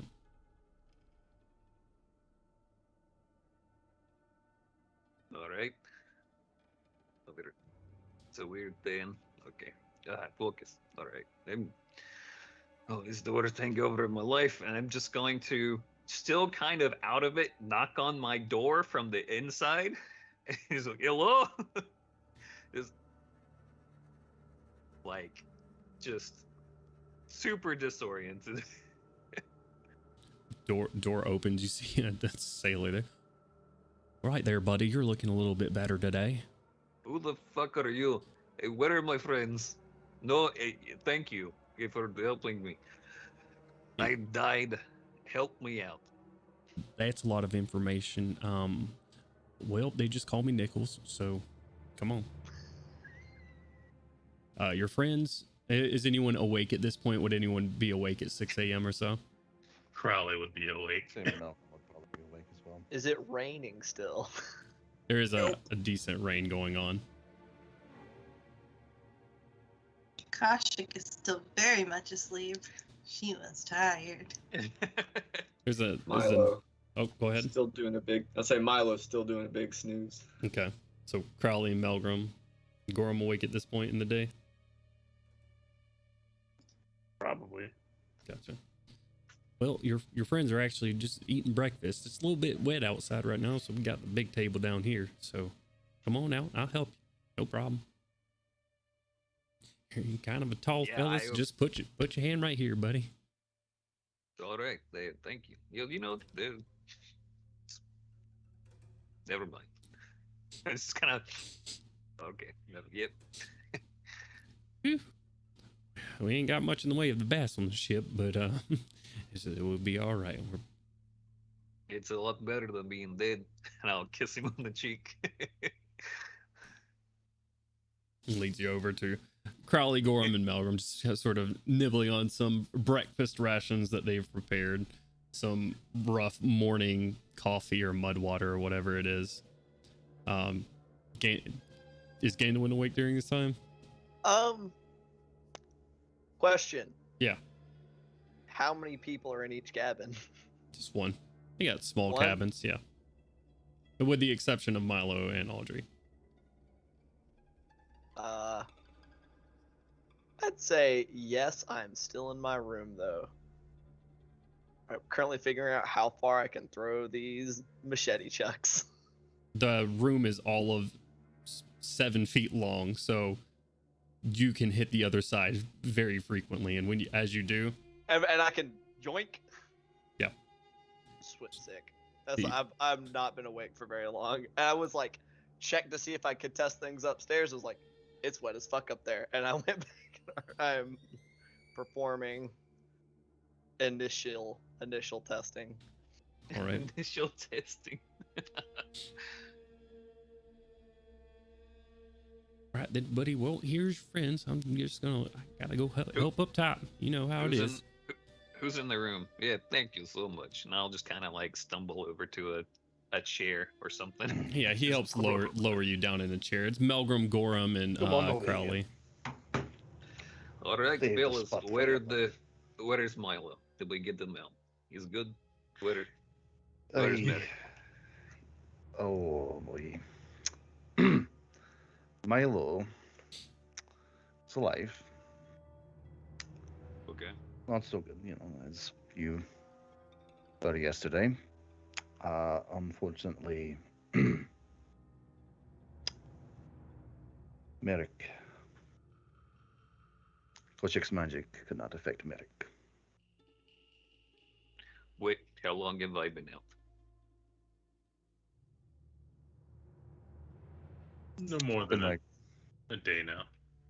Okay. Where is Merrick's body? Maybe less than a day. Yeah. He's been out like 12 hours or so. Yeah. So Okay. 12 hours.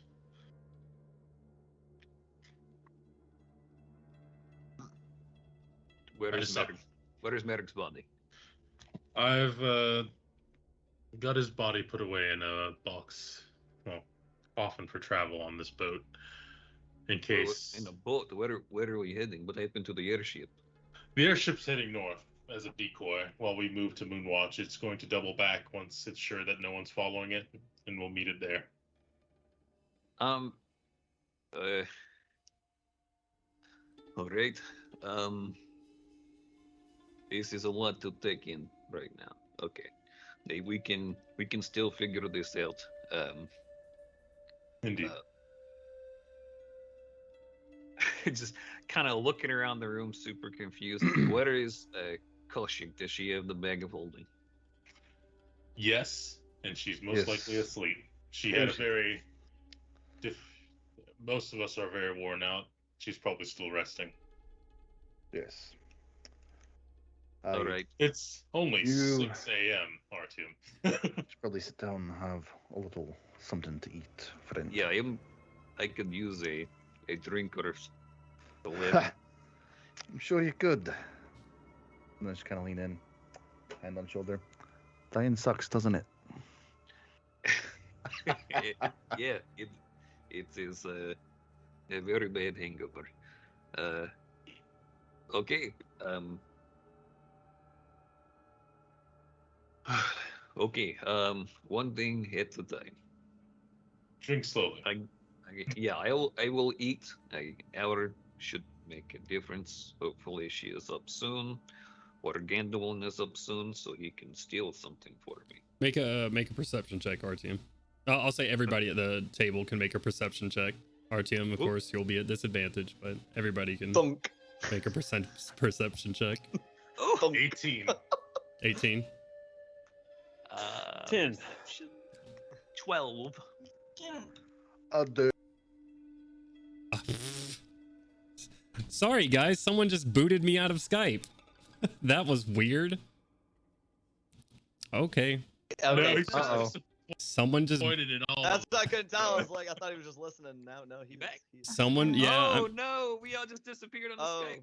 There we went. It's fine. We're back. I told the stream that someone booted me out of damn Discord or Skype rather, and now we're switched around. How did we switch around? Wait a minute, I'm not Milo. Slop. What is happening? Who am I? You're nobody. I'm nobody. Oh, Look at God. me, guys. I'm wasting diamonds on my friends' lives. I'm just kidding. Ah, All right. what is happening? Why did this happen? Slop. Oh God, I can't see Jones anymore. I am a murderer and you are a taxi driver. Let me see if I can just fix this Hey, real quick. The I names said will not be killer, right, right? but there we go. At least we got everybody's faces back on here. We're nearing the end, so I'm not going to worry about switching everybody back around, but everybody's faces are back at least. Stream, please let me know if the audio is still good. Hopefully it was. Okay, I think it is. All right. Stacey said, please do an episode where everyone is like this. Freaky Yes, Friday I episode. I get to keep my accent. All right. The names are not right, but we will continue on nonetheless. For those that rolled, I'll say above a 10, you hear from Gandalf's room. Boom. Little tiny steps. Boom. Just into the what sounds like something hitting it. Something's in his room moving around. So it would seem that Gandalf is awake at the very least. I will quietly yell out for Gandalf to come out of his room. I will quietly yell out. Okay. Yeah, it was sarcastic. I will just yell for him. All right.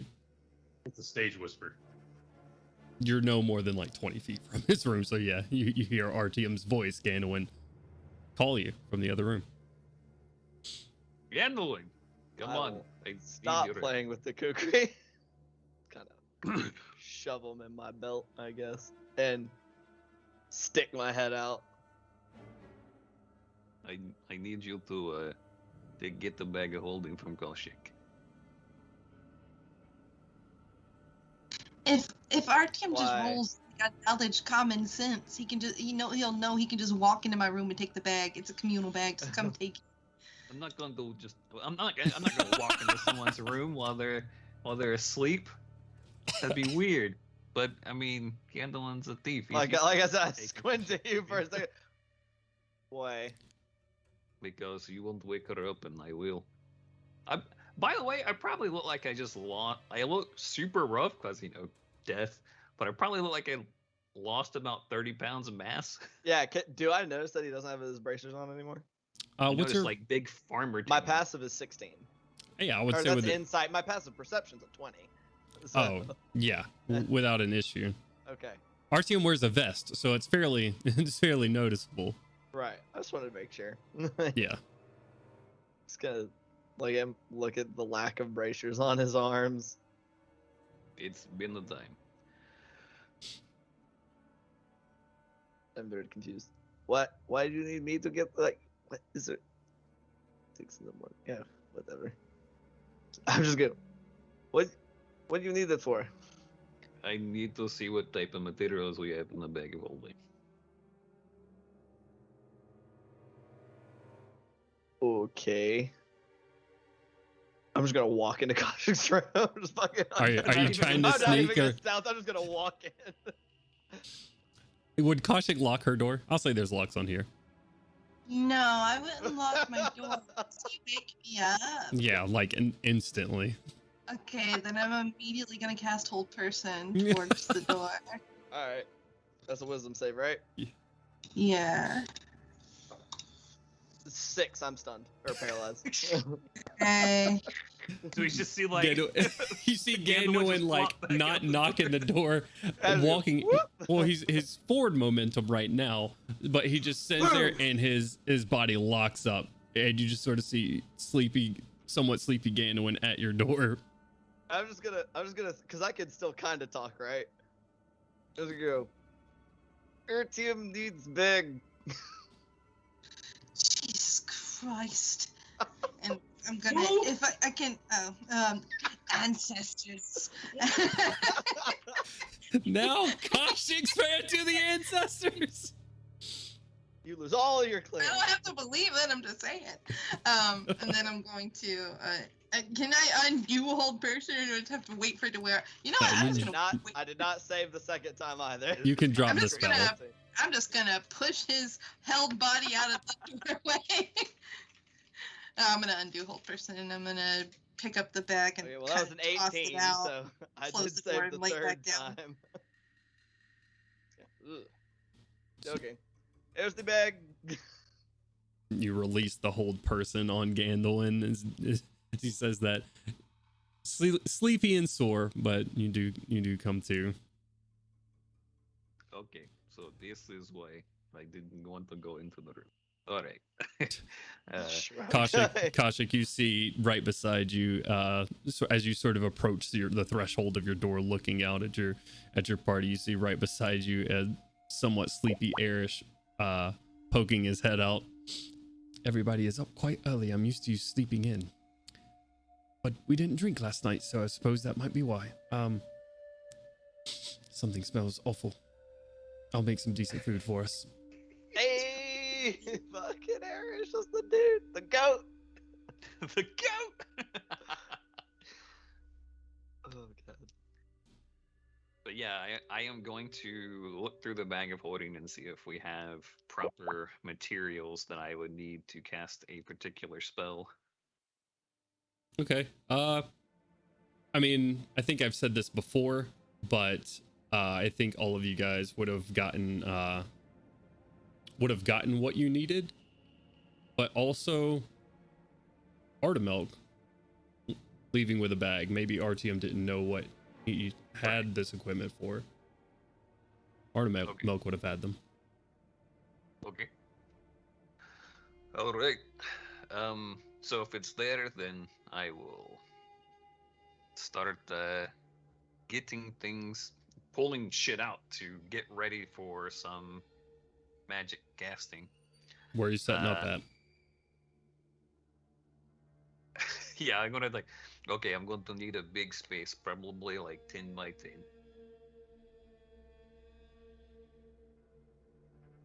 Sort of like a bigger section of the boat. It's raining outside right now, isn't it? I can't do it on the deck.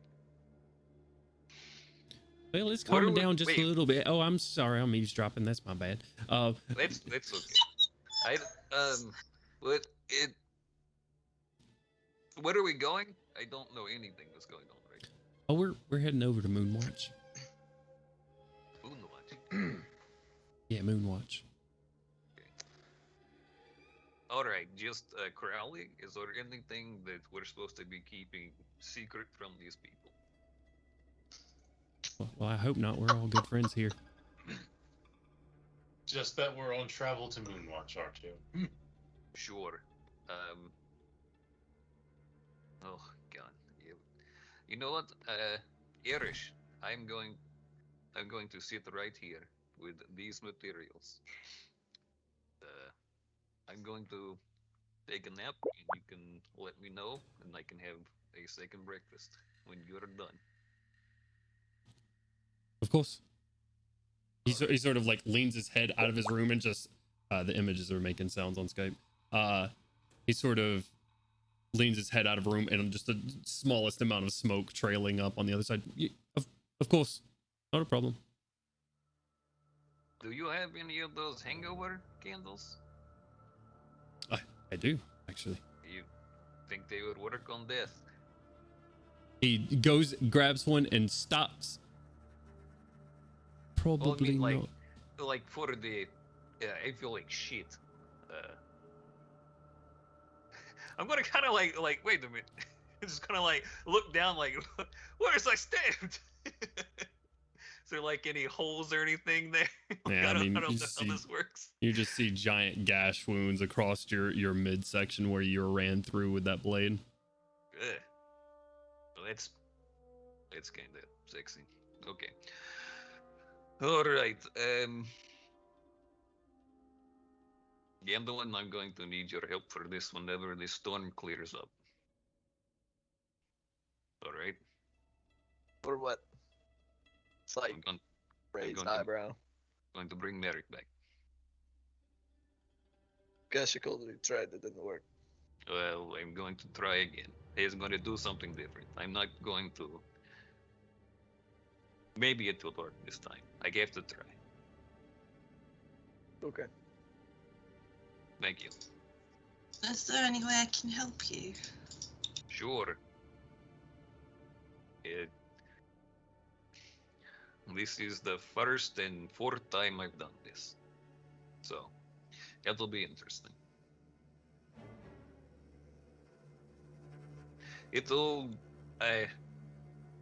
you know, it'll be very weird. Okay, I'm going to just rest my eye for just a second.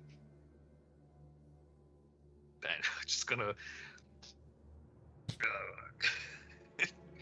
Okay. All right. Cody, what the fuck did you do to our internet? Oh no, no. Now Ian's frozen as well. Oh no! I just had to reinstall Skype. Jeez, we're having some troubles here today. What the fuck just happened? All right. Well, we will continue on. You take a short nap at the table. Eris continues on, and there you go. You're back.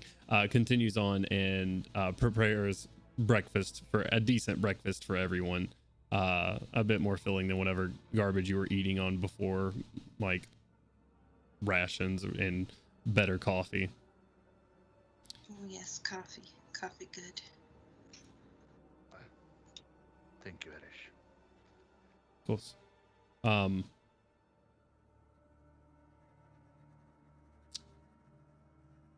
I would like to ask, what is Milo doing by this time? I'll say about an hour passes for you guys to eat and hang out at the breakfast table. 7-ish. Oh, yeah, a little bit past 7 at this point. Milo's been sleeping for about 14 hours now. Milo is constructing a walker. Nice. Okay. All right. Make a tinkering check for me.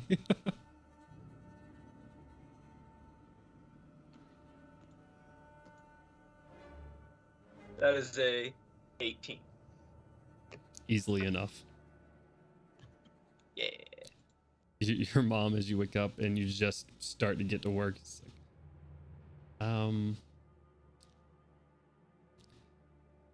oh, all right then. Still feeling pretty shaky, Ma, but I'd like to be able to get around. Okay. Yeah, that's a good idea. And then he would go get breakfast with a walk. A little bit after, say with a decent check, you're out there in the matter of, something fairly simple. Consumes next to like 5 silver of the thousands of gold of product that you assumed, but like just small walker with wheels is easily enough as you wheel yourself out slowly outside.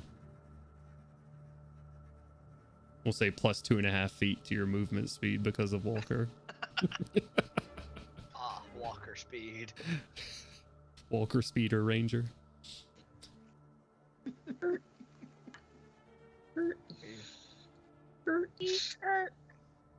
right. Going for breakfast. Yeah, serves you up. He was motivated by the smells of actual real breakfast being cooked by Erish. Good to see you around, Mr. Milo. Good to see you're doing a bit better. A little bit. Thank you for breakfast, sir. Holy shit, Artyom. What? Yeah. Okay, Milo, you. Like, You. walk her over to him and give him a shaky one-armed hug. I will. You were still out cold yesterday. Yeah. I died. You probably lose a lot of body heat like that. Milo, I will say you notice one thing as you're tinkering, and this will be the last, and then we'll continue on to the ritual and the last thing for tonight. But as you were tinkering, you sort of look down at your hands, the tips, very tips of your fingers, not far down the knuckle or anything, but the very tips are going slightly gray. And what hand did Milo go for in the moment of willing the domino to stop, and he reaches out and stopped it? Right hand. Right hand. With the finger that you touched with first, so your index finger. That fingernail is missing.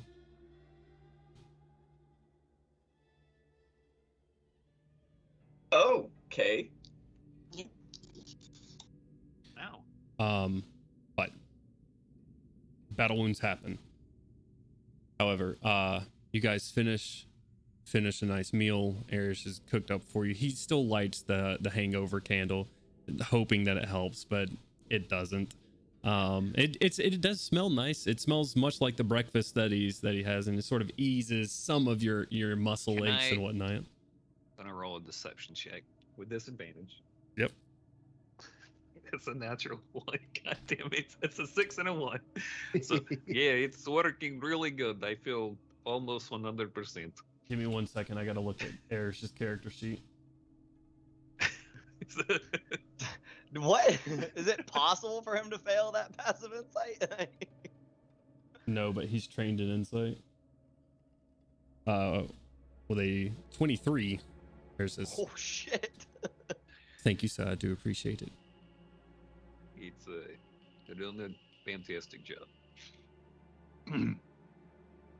I just probably with a 1, I'm like, ugh, and as soon as Eric turns around, like, yep. Your reactions are just a little bit too slow, unfortunately, Right. with Eric moving around, Yeah. grabbing plates and grabbing plates up. You slump back over, and then you try to react to it. It's unfortunately all too slow. However, meal is had. Morning, the storm eases up a bit. It is still a bit slick on the deck, but in a light rain coming down, but nothing prohibitive. I would say I would probably delay doing the ritual for now until it got to like perfect conditions. So Okay. whatever, like we can do it next session or whatever. Okay. Very well then. Okay. As we wake up the next morning, then getting several of us very sore and recovering from battle on our way to Moonwatch. That is where we'll end tonight's session. Thank you all for tuning in. Thank you all for playing me as always. Don't forget to donate to Extra Life, and we will get a raid going on. Starting from next session onward, we are now all playing the characters whose frames we are now inhabiting. Oh shit. Oh, I don't shit. know. That's rest of the I'm campaign. Crowley? Oh, Yep, rest of the campaign we're swapping. Only person who gets to keep their character is Gorham. I'm currently Milo. Thank you I very don't much. I don't make the rules. It's just how it is. Until next time, everybody, we're absolutely not doing that. Bye, guys. Bye. Take it easy. He's not Yes, my we are. father.